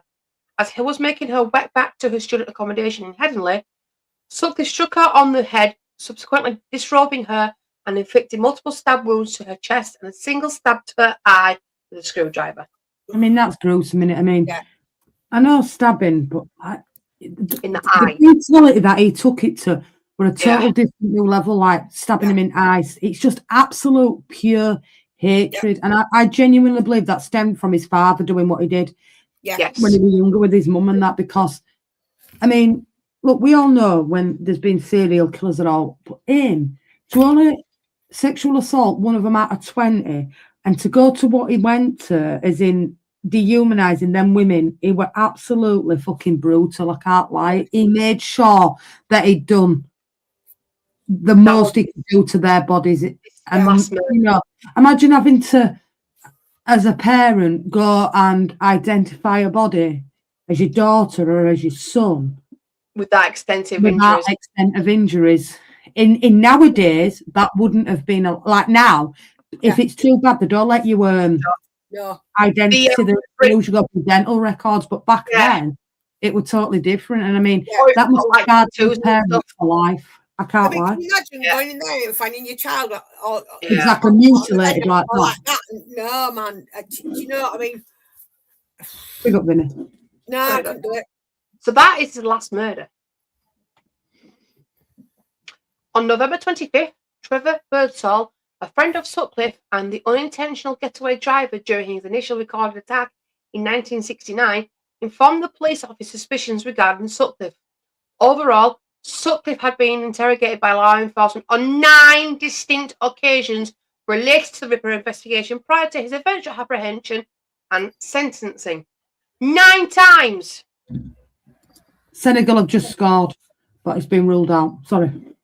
No, I've got it on my laptop. No, I'll kid you not, Jess. I've got it on my laptop as well. I've been keeping an eye on it myself. Right. I didn't want to interrupt, sorry. So the next lot is victims and survivors. Ignore the S there. So, before you go, Stace, right, if you look at all them women, right, there's nothing. So they're not all got blonde hair, they're not all got brown hair, they're all not whatever, brunette. They're all different, aren't they, in that respect of young, old, you know, there's no, he's just gone for teenagers, or he's just gone for women in the 20s or all like that, or he's just gone for women with blonde hair. There's a vast variety there what he's gone for. So you can't even say, I know the majority was prostitutes. That's crazy. Yeah. Because there's no, you know, like with certain people, like with Levi Belfield, it was blonde hair, for example, what he attacked. Yeah, he was from Leeds, didn't he? He was from that's crazy. So it didn't matter who the war. He'd just kill him anyway. Whether that was brown hair, blonde hair, fucking blue hair, orange hair, whatever. It's crazy. Yeah. And even if there wasn't a prostitute, if he thought there was a prostitute, he'd still go for him anyway. Yeah. So what chance did you really have as a young woman in Yorkshire or Leeds, Bradford, Manchester? At the time, you didn't, did you? So you can understand, I suppose, like your mum and dad, Cruzy, and like my mum's mum and dad, why they said to them, we don't want you out after a certain time, and we certainly don't want you out on your own. Yeah. Because everybody will fair game. It became a point where we had lockdown where my dad would say, if you're not home by a certain time, that's it, forget it. But I never went out after that. I always stayed in because it was scary to think that walking out your front door, you might not return now. No. I mean, I met Tony in 80, so and it restarted. 81, give or take. Yeah. So we used to hang around a lot, but we had friends and we all hung around together. So being able to walk home with friends, and then they had to walk home. But lucky enough, we had friends that did that. But walking home from school was scary. In fact, even though school was 5 seconds away from where we lived, it was scary. Locking down, don't go out nowhere, don't go shop on your own, make sure somebody goes. We're like, so I actually lived that. Ian, I'm having issues with the presentations. Give me 2 seconds. Yeah, I had to do a little. Like your mum lived it as well. It's scary, especially when we lived in Cross Green. Because when we lived in Cross Green, we were close to Chapeltown, and we lived in Errol's. I think my mum were in Farnley growing up, and then they moved over to Middleton a bit later on. But I can remember her when we've had conversations in past saying about that she had a curfew and she wanted to go out on her own, and because my mum was eldest, Chris and Sarah, there's quite a big age gap. I think there's 8 years between my mum's brother and herself. My mum's older, she's 60 this year, and now Chris is 50, 51, and then there's Sarah. So she was eldest. So our Dawn, she was the oldest, 81. She was still at home, Dawn, so she run at the same curfew. Andrew, never know about him, but I was youngest. But I remember it from start to finish. The video, the tape, the lot, the interviews on the TV. I remember listening to tape when they released it on Crime Watch, to be fair, at the time, and that's how they got him. But he were a right grot as well. Yeah, you know what I'm saying, that when they caught him. But again, for me, Wearside Jack was just as culpable, in my opinion, because if he wouldn't have made those tapes that he made, then they wouldn't have gone off. I'm not saying they did a very good job at the time, please, but then when he heard that tape, that copper, he worked parallel with it all, and it were like, oh no, it's definitely a Geordie. And even though some women who survived said, no, actually he's not, he's got a Yorkshire accent, he would have none of it. And that led him down the path that, to be honest with you, they couldn't recover from. But when that released, that tape of him saying, you know, I'm so a lot of people did come and say that, no, it's not the right guy. It's not the right guy. He's a Yorkshire guy. He's from here. He's from Leeds. He's a Yorkshire guy. I mean, Bradford, Keighley. Tony's from Keighley, believe it or not. I'm going to come out and come back in again, Jess. It's not letting me share the presentation. 2 seconds, Jess. Yeah, it's like... I just think incompetence Cruzy at its finest, if I'm honest. Like, yeah, it is. What bugs me though is like, why that bloke ever did that video, like the tape recording and the letters to the newspaper. What on earth did a 23-year-old lad do that? Because that's not normal. No, it's not. He must you know what I'm saying? He must have thought, if I know this, I'll get notoriety, and they'll go, oh, look. Do you know what I mean? You just like, it wasn't even just like, it were very, very, very, very broad. Yeah, as well.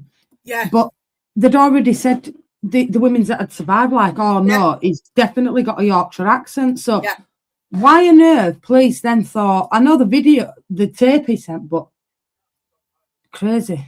I think he just did that to think that if he made it out like it was him, he'd get the press and turning to, you know, because they have this weird sick thing about wanting to be famous, don't they, somewhere or another, and giving the 15 minutes of fame.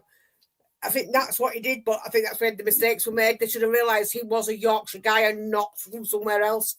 You know, I don't know how good you're going to be able to hear this. Let me try and... I don't know how good you're going to be able to hear this, peeps, but this is the actual tape of what he sent. Let me just turn my volume up. You might be able to hear it a bit better. This is what he put. No look catching me. I have the greatest respect for you, George. But Lord, you are no nearer catching me now than 4 years ago when I started. I reckon your boys are letting you down, George. They can't be much good, can they? The only time they came near catching me was a few months back in Chapeltown when I was disturbed. I warned you in March that I'd strike again. Sorry, it wasn't Bradford. I'm not quite sure when I'll strike again. But it will be definitely sometime this year. I'm not sure where. Maybe Manchester. I like it there. There's plenty of them knocking about. They never learn, do they, George? I bet you've warned them, but they never listen. Well, it's been nice chatting to you, George. Yours, Jack the Ripper. Yeah, that with the Yorkshire accent is totally different. There's a twang with the Yorkshire accent, and you know it. If you're from Yorkshire, you know it. Like, who is it? So we just put it on there. Who put it on? Yeah, Yes. like Wizzy says, they were all Yorkshire women that got attacked, apart from Manchester when he did the tour in Manchester. But they all knew it were Yorkshire. That's me going off again. Which is funny because I swear. we don't hear it ourselves sometimes. That we have a Yorkshire accent. Mine's not Yorkshire. Mine. I don't know. As soon as I went down to Bristol, it was, we know you're not from here. Where are you from? Yorkshire. Oh, I mean, Barnsley talk different as well. It's fucking weird. Do you know what I mean? You're all right. Right, let's go to this. No, right. Sorry, I got this way for some reason. When I looking at him, I'll be honest with you, Alison, right? 1 minute. Let me see if we can. Right, Alison, here. This is Wearside Jack, and this is Jack the Ripper, right? I'll share this before we move on, right? So, yeah, this guy, the guy on the left, Jack the Ripper. This guy here on the right in the blue, that were Wearside Jack. it's nothing. They don't even look alike. No. And when he was younger, he looked a bit like that's how he looked when he was younger. Yeah, but there's nothing there. that's good by you. And that's him when they arrested him there by West Yorkshire police. Yeah, He's dead now, by the way. Died at 63. Wearside Jack. Yeah. But yeah, that was that. I don't like doing that. Give me a second, You're not guys. doing anything wrong, Vinda. You'd behave, to be fair. But that No, you're actually talking about what we're talking about, so you're all right. Exactly. Yeah. Right. I'm off this way for some reason. It won't let me share it when I do it as a slideshow. So these are the victims and the survivors. So the ones that he actually killed was William McCann in 1975, Emily Jackson in 1976, Irene Richardson in 1977, Patricia Atkinson also in 77, and Jane MacDonald and Jane Jordan also in 1977. In 1978, he killed Yvonne Pearson and Margaret Davis. And then in 1979, Leslie Simpson. And then in Jacqueline Hill in 1980. And then obviously they've added Barbara Leach in 1979 and Margaret Hartwalls in 1980. And the survivors were Olive Smelt and Tracy Brown in 1975. Marlene Doff, 1977. I think she was the one. So if I just point her out, this lady here is one that's been interviewed on national television, stating she went to police saying he had a Yorkshire accent, not Wayside or anything like that. This person here. She gave a direct. I think that's Marlene Doff. What he looked I'm not like. too sure. What was the DNA, Alison, looking the envelope, Wearside Jack, by the way. The envelope. Yeah, I am covering him. Sonna Shaw, also in 77, and Beverly Lodge in 1978. So these are all his victims, survivors, and unfortunately the ones that perished under his tyranny, shall we say. So next is a couple of photos from the crime scene. Nothing vulgar, nothing bloody or anything like that. It's what these were in the What Were National paper, and these was also used in the Netflix series. So Joseph Whitaker, crime scene, left out in the open to be found. So she's there, but it's been blurred out. So just to show that he did not give a shit, he'd just complete disregard for his victims. That's Josephine Whitaker. This is where she was left. Is that the one? I think one of the most prominent ones is the next picture. That one, yeah. Well, that one. This one is Soldier Field. Well, the one in Roundy Park. I have been stood in that spot. Where you can just see her. Yeah. So Irene Richardson's body was yet again left out in the open in Roundy Park, Soldiers Field. Yeah. It wasn't until we were driving past it the other day after doing this, I realised I have stood in that spot quite a few times. Mm-hmm. And it's eerie just thinking about it. I've stood there so many times, and then obviously there's nowhere. Just a bit further up where this picture is taken, there's now like an outbuilding. The thing is, Stacey, freaky. we used to be there all the time on them fields when we were kids. Yeah, so this was the article that was used by the media during the coverage of the rampage of the Yorkshire Ripper. So the hunt for the Yorkshire Ripper.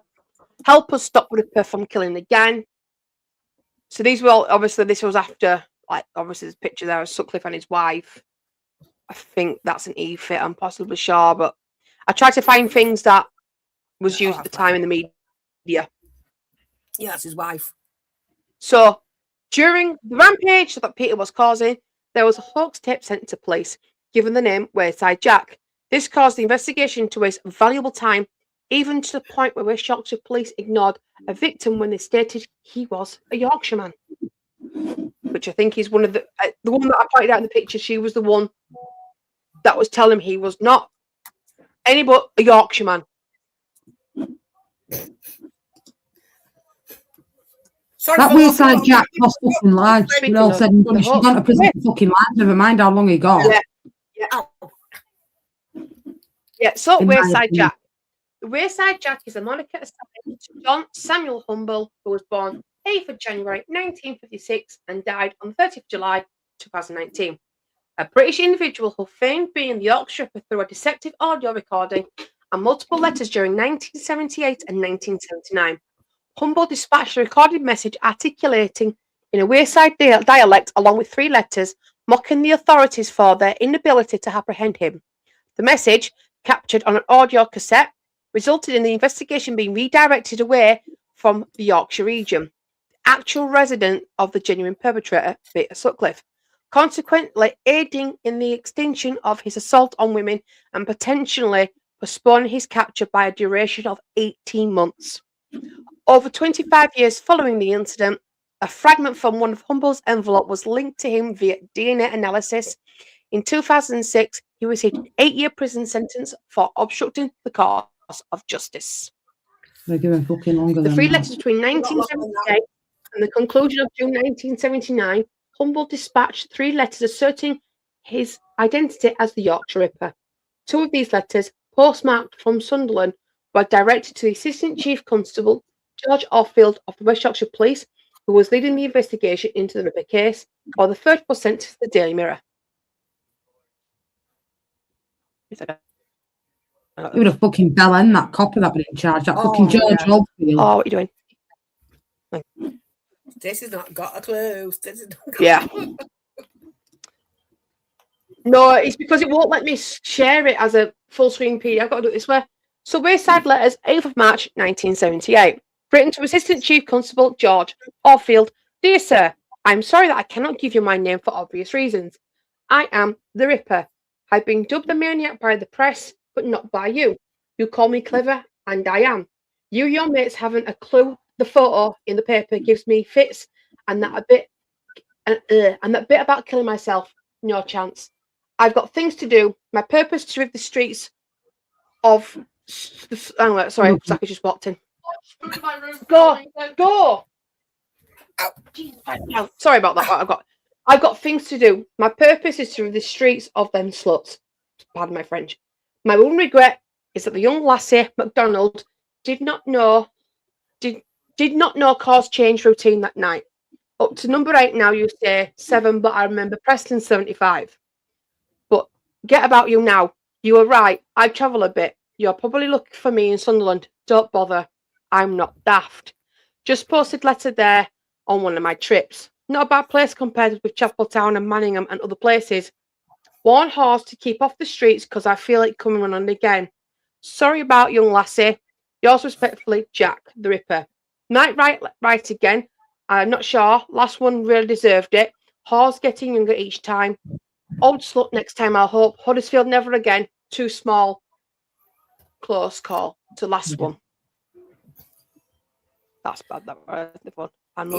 Nice. Well, you had to say you never fucking did it. You just got all this out of papers. See what I referred to. The term Preston 75 refers to the murders of Joan Harrison. At that time, the Yorkshire Ripper was suspected of having committed the crime. However, the alleged link was mistakenly believed to be outside the public awareness, which allowed the hoaxer's assertion to gain unwarranted credibility. Hello, Oliver. Sutcliffe claimed, Zach, just get in the room. For God's sake. Sutcliffe claimed ignorance of the matter and was not prosecuted for this offence. The case remained unsolved until 2011, when DNA evidence collected from the crime scene was linked to a deceased individual named Christopher Smith, who passed away in 2008, who had previously been convicted of various crimes, including attempted sexual assault and manslaughter. No, because it wasn't him who were taking the piss. It was somebody else that didn't even commit the murders. Somebody thought we were going to have a laugh. It derailed the investigation. On June 17th, 1979, Humble sent a cassette to Assistant Chief Constable Oldfield, where he introduced himself under the name Jack and claimed responsibility for the Ripper murders. To that point, I am Jack. I see you're still having no luck catching me. This is the tape that Jesse's not long played. I have the greatest respect for you, George, but Lord, you are no nearer catching me now than 4 years ago when I started. I reckon your boys are letting you down, George. They can't be much good, can they? The recording on a cassette tape ended with a segment from a 1978 single, Thank You for Being a Friend, by Andrew Gold.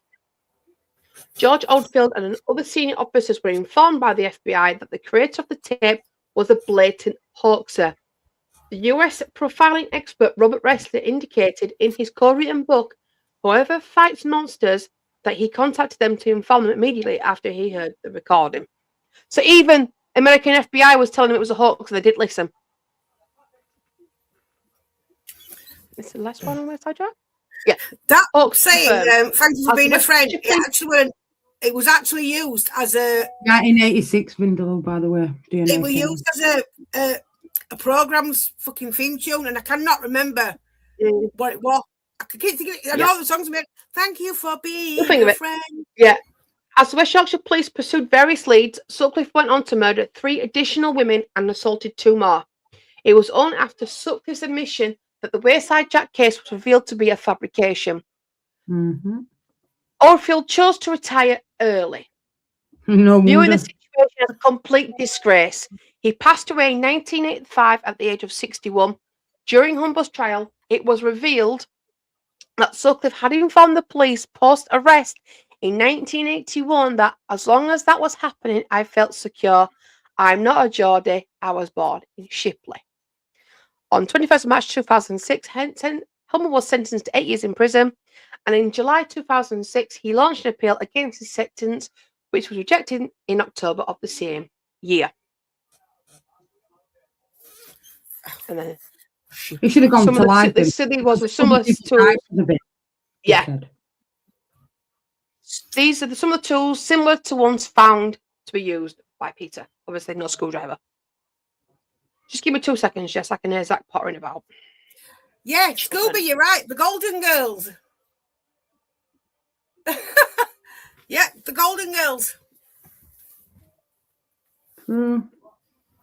I remember the Golden Girls. Yeah, that's the song that used to be. Thank you for being a friend. Was it Travels Up and Down? Yeah. So yeah, definitely. What's that Golden Girls? So, Rose, Mucky Tar. Yeah, well, we used to watch it, you know. Yeah, I used to watch it as well. But yeah, it was Golden Girls. Cheers for that, School. I knew it was somewhere. Just I couldn't place of where it was. Morocco have got a penalty here, right? They took all the players off Senegal, refused to fucking play. Now they've come back out. Oh, wow. I know Josh has been saying it, but putting it chat on it. I've been seeing messages. I'm watching it. I've got it on. They've just been a right handbags and glad bags. Oh, wow. Now man is trying to delay things. Fucking stop cheating, man. He should have gone to prison for life, Kevin, because it's his fault that more fucking got murdered because of that stupid. Why he ever thought to do that, I'll never fucking know. Yeah, but what an absolute cock end. What makes a person do that? 23-year-old lad at that time as well do that. I just don't understand. No, but I'm watching this game and there's a melee. Oh, he missed it at all! Oh, funny tap ball! Oh, you idiot! Sorry, but that's bad. And Stacey disappeared. I apologise, Jess. Sorry. Go. Right. No extra time. Go. So, arrest. Mulgarth Police Station, located in city centre of Leeds, is no longer there. It's now demolished. It's now called. It's now quarter. So, was the site of investigation into the Yorkshire Ripper. On January 2nd, 1981, police apprehended Sutcliffe while he was with 24-year-old sex worker Olivia Rivers in the driveway of the Light Trades House on Melbourne Avenue, Bromhill, Sheffield, South Yorkshire. A routine check conducted by a probationary constable, Robert Hyde, indicated that Sutcliffe's vehicle bore false number plates. Consequently, he was arrested and taken to Dewsbury Police Station in West Yorkshire. During his detention, Sutcliffe was interrogated regarding the Ripper case, as he conformed to several of the known physical descriptions. So now they're saying he actually fits the defect, and they were saying before he doesn't. I don't know if I mentioned it in this one. I'll just check the next slide. Right, no. So basically, Mulgarth Police Station had so much information in regards to the Ripper case, they had to put concrete pillars underneath the floor the files were, because it was causing the floor to cave in. Mm-hmm. Mulgarth, it was an old building, and it's, like I said, it's now been demolished. But it was so, the structure, there was so much, there was like all the tips that were coming in, all the interviews, everything related to that case was in this one room. Computers with all an index cards and these little. They didn't have enough people to answer phones, did they, as well? No, it was literally in one room, and there was so much stuff. It was structurally damaging the building. That one room. So they had to stabilize the room. That was our main police station. It was, for Leeds. And they moved to Ellen Road. No, they didn't. They moved to police station at Ellen Road is Mulgarth. Yeah, no, the one at as well. Ellen Road is ones from Killingbeck. They put it all together, Killingbeck and Gibson Approach. Yeah. Yeah, Killingbeck. I forgot about Killingbeck. Right. On the following day, Sergeant Robert King acted on a hunch and revisited the location of Sutcliffe's arrest. There, he found a knife, hammer, and rope that Sutcliffe left behind in an oil storage tank after he momentarily evaded capture, claiming to the police that he was bursting for a pee. Additionally, Sutcliffe concealed a second knife within a toilet cistern at Dewsbury Police Station when he was allowed to use the restroom. Subsequently, police secured a search warrant for his residence in Heaton and summoned his wife for interrogation. Yeah, she didn't have a fucking clue, did she? Well, so she said, but I don't know. Sutcliffe was undressed at Dewsbury. Undressed at Dewsbury Police Station, it was discovered he was wearing an inverted V-neck jumper beneath his trousers. The sleeves had been drawn over his legs, leaving a V-neck area revealing his genital region. The front sections of the elbows were cushioned to safeguard his knees, likely due to his position over bodies of his victims. So that girl was his next victim. The sexual connotations of his attire were deemed apparent, yet this information remained unknown to the public until it was disclosed in 2003. That's a strange thing to do, though, isn't it, that? Yeah. That V-neck jumper down there, that's an interesting... Yeah. I just trying to think. Yeah. Then I realised exactly what Sorry. Took a while to realize. Sorry. Upon the revelation I think he was to protect his knees when he was doing the murdering. No, but he never had any undercrackers on. That's quite weird, isn't it? Yeah. Is that going on the revelation of the weapons? Semi-commando. Upon the revelation of the weapons, Sutcliffe abruptly confessed to being the Yorkshire Ripper. And the following day, he recounted his numerous assaults with a sense of calm. He articulated that he felt an overpowering compulsion to kill any woman, characterising the urge to murder girls as nearly uncontrollable. Several weeks afterward, he asserted that God had commanded him to slay his victims, labelling the women he murdered as filth and bastard prostitutes who were polluting the streets. He believed he was merely tidying up the area Sutcliffe only conveyed remorse when reflecting on his youngest murder victim, Jane MacDonald, and exhibited emotion when interrogated about the murder of John Harrison, which he categorically denied. The murder of Harrison had been associated with the Ripper killings by Wayside Jack, but in 2001, as I stated earlier, DNA analysis disclosed that the crime had in fact been perpetrated by a convicted sex offender, Smith, who passed away in 2008. I wonder what made him say Trial. that. Sutcliffe was formally charged on Monday, January 4th. What would the January cause 4th, for him to say that? 1981. The West Yorkshire Police disclosed the details of his arrest and charge to the media during a late-night press conference, while Smiling Place officials expressed their absolute delight regarding the developments. Their actions were subsequently criticised for effectively granting newspapers and other media outlets permission to publish background information about Sutcliffe, which contravened established norms regarding contempt of court. The situation directly influenced the stringent provisions of the Contempt of Court Act of 1981. Sutcliffe made his initial court appearance at Dewsbury on Monday, January 5th, amidst a large and hostile crowd that had gathered outside. Yeah, it was I quiet. wonder what fucking hostile, what he'd done. Okay, no. Exactly. That old bastard there with them fucking glasses on. That George, that George Oldfield, him on left hand side there, him. But this was actually the press conference where they were fucking smiling. You didn't put your fucking ideas. He didn't even knew that caught him. It was Sheffield Police that fucking caught him. There. All three of these men were smiling. This is from the actual conference, the late night press conference. This your voice is coming out late after your mouth goes like that. I know, I'm having issues. This is why I bought a new motherboard. You are a fucking issue. I was just I mean, they sat there laughing, smiling, and joking, and yet it was murder, and the fight were funny. Just diabolical. The computer's having a fit. So yeah, they're free.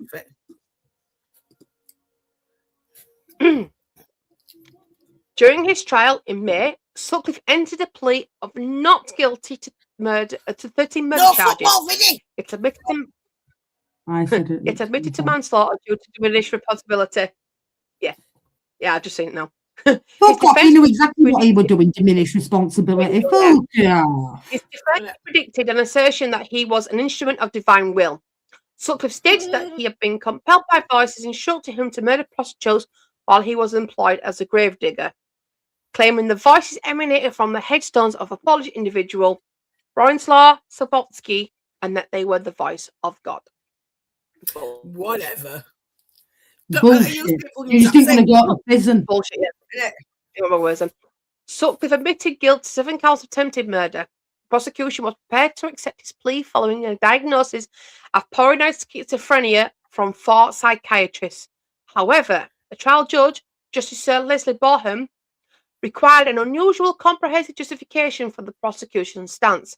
Following a 2-hour presentation by Attorney General Sir Michael Havers, a 90-minute lunch intermission, and an additional 40 minutes of legal deliberation, Justice Boham dismissed the plea of diminished responsibility along with experts' opinions of psychiatrists, asserting that matters should be resolved by a jury. Formal trial was scheduled to begin on the 5th of May, 1981.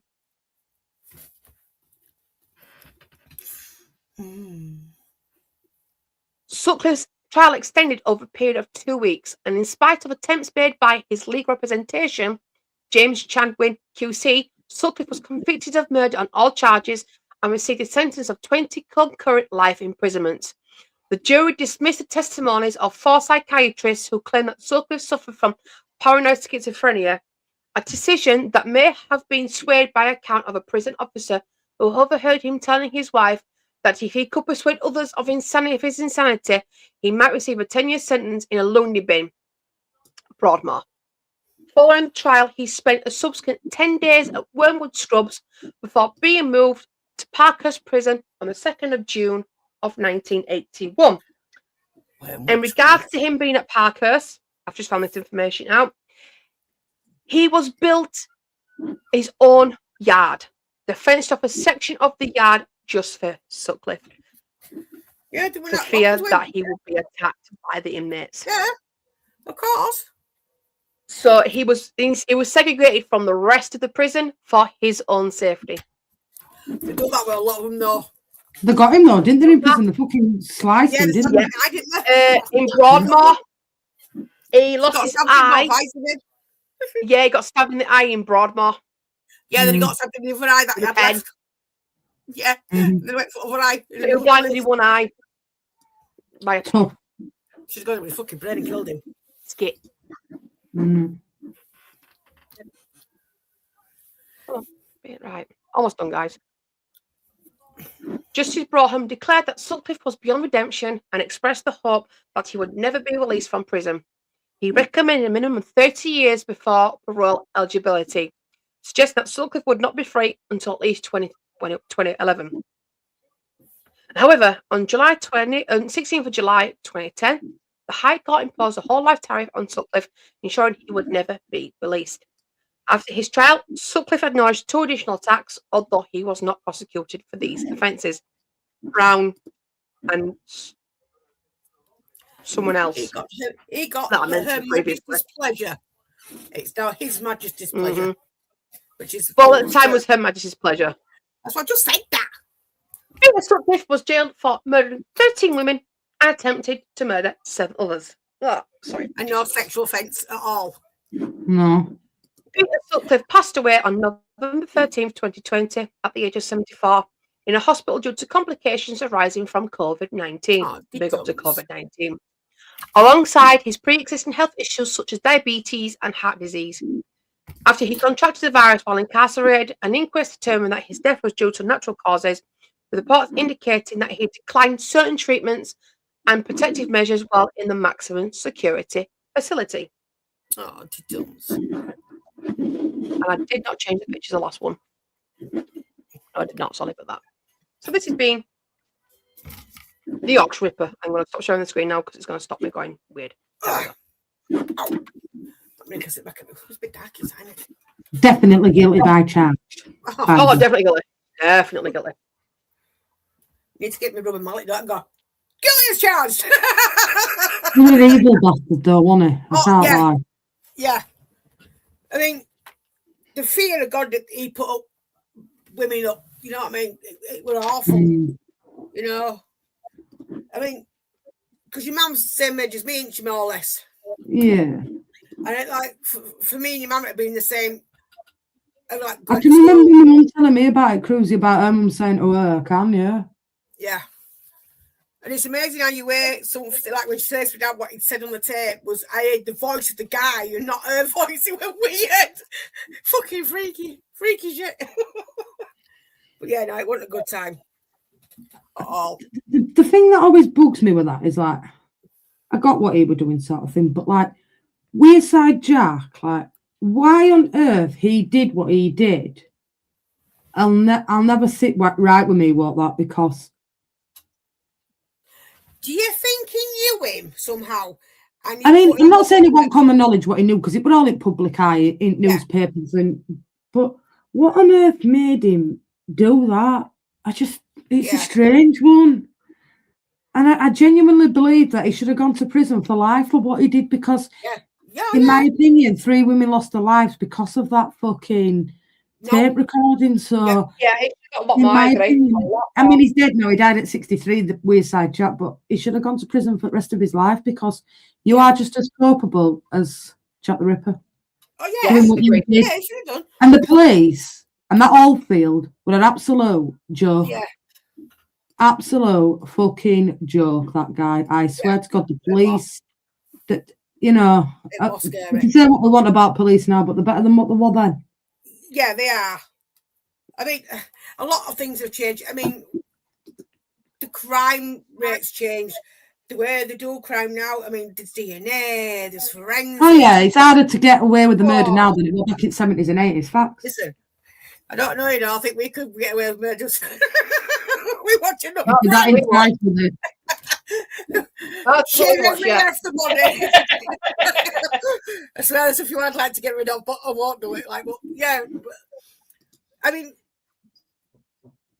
I don't think society now would have realised how bad it was back then. I mean, like for us, like Lizzie said, he remembers it as well. And then to live for that fear of not being able to go anywhere on your own, couldn't even go to the shop, couldn't even go to the garage car park, couldn't climb up garage roof. That's like we used to do when we were kids. Or climb trees. That's what you used to do. No. It was caught telling his wife. It was caught I telling do his wife believe these things as to get away. I do believe there's such things as voices in the head and schizophrenia. I can't lie. And none of us can say whether he did or he didn't, to be honest. No, but that still doesn't justify him killing 13 women and attempting to murder another 7, in my opinion. But I do believe there's illnesses out there, absolutely. Why did he get done for sexual assault, the rape? Why did he get done for that? I don't understand. You know, because they knew he was never going to come out anyway, Cruzy. I think that's the thing. Yeah. They knew he wasn't ever going to come out of prison anyway. But, you know, very brutal. I think it's just to get away with it. Very, very brutal man. I can't lie, but I do believe that all stemmed from his childhood and what his dad did as well. Yes, I can't lie. You know what I'm saying? But, you know, 13 women lost their lives to him. Yeah. And another 7 were very lucky that they survived, but they'd have been disfigured for life. Yeah. It's not just like one of them got serious disabilities because of it. Yeah, but it's not just that, right? You imagine trying to go out as a woman, right? And that's happened to you. You won't ever go out again, will you? You want to become a recluse? Just stay in your own house. I mean, anyway, like, but it's scary. It's very. I mean, I go out now and I walk around like, you know what? If he doesn't come, I'm going to give him a fucking good fight because I will. I'll just knock him straight to the fucking floor. Kick him straight in the nuts and then fucking floor him to the floor. I don't give a fuck, me. We know. Male or female, I'll just straight to the fucking floor. But I've learned to live like that because I had no choice. But for women that are vulnerable, and there is women out there that are vulnerable that won't know what to do, and it's so fucking scary. Very. She was very lucky. And if it wouldn't have been for South Yorkshire Police, how they can sit there all smiling and grinning. It wasn't you that caught him. It was South Yorkshire Police when all said and done. Yeah, she would have been another victim if it for that officer. Well, only because of number plates that they caught him because he had iffy number plates on front of his car. And it was false, so. It is real. It is real. I don't think Sutcliffe were hearing voices because, like it stated, he was overheard having a conversation with his wife saying he was going to do it to get at least 10 years in prison. Yeah. So technically, what I'm hearing is he was using his... Right. He's 4 different psychologists turned around and said he had the paranoid schizophrenia. I believe that. But with him saying that to his wife on the phone was the reason why the judge threw that part out of reasonable insanity because of what he stated to his wife. It's not just that, right? A lot of people say I am schizophrenic and I hear voices to get lesser sentences. You know, I've got Broadmoor. Big up, Dermo. Which he didn't. He didn't go Broadmoor. But the thing is, he didn't go Broadmoor. Like Rolla says, her cousin, my mum had personality disorder. She got put in fucking nutty place up in fucking Guiseley. But he did Parkhurst in 81. Then he were in Broadmoor in 84. Then he got moved to a prison in 2016 because he were at HMP Frankland, which is not far from us in York. So at Parkhurst, he was segregated for his own safety. So, like I said, he had it sectioned off, fenced off just for him. And then when he went to Broadmoor, he had lost a sight in his eye because someone stabbed him with a pen. Yeah, I believe. I do not feel sorry for him one fucking iota. Nope. No, me neither. Right, peeps, I think we'll wrap this one up. We've been going 2 hours. Let everybody get away. Bless up to the chat and the panel. Nice stream, well behaved as always. Polished. Polish. Next week is Beverly Allen, by the way. The week after, Richard Ramirez, the Night Stalker. Guess I get to do some ones. Yeah, I don't know. Beverly Allen's an interesting one. That divides opinion. Like we said though, didn't we? When we started doing this, that I'm more familiar with Yeah, you're more familiar with American ones. But I'm both. Yeah, I do both. know some British, but not a lot. So obviously, I know Sutcliffe. I do know Sutcliffe. There is one I've been asked to cover, but I don't know if I should cover it or not. Richard Blackblow. No, I don't think I should because it's children. I don't think I should. No, it's a bit of a gruesome. Yeah, Right, peeps, we'll wrap this one up. We will be back live tomorrow for Bournemouth versus Brighton at 7:45. Bless up to everybody that's watched. Big up to Ian for the 2 gifted super memberships as well while we were live. Sorry I didn't thank you, but we were just talking. Bless up to yourself. There's only one thing left to say. Please don't have nightmares, and it's a good night from me. It's a good night from her. It's a good night from all of us. Take care, peeps. We'll see you all again tomorrow. Thank you for a good stream, and we'll be back tomorrow.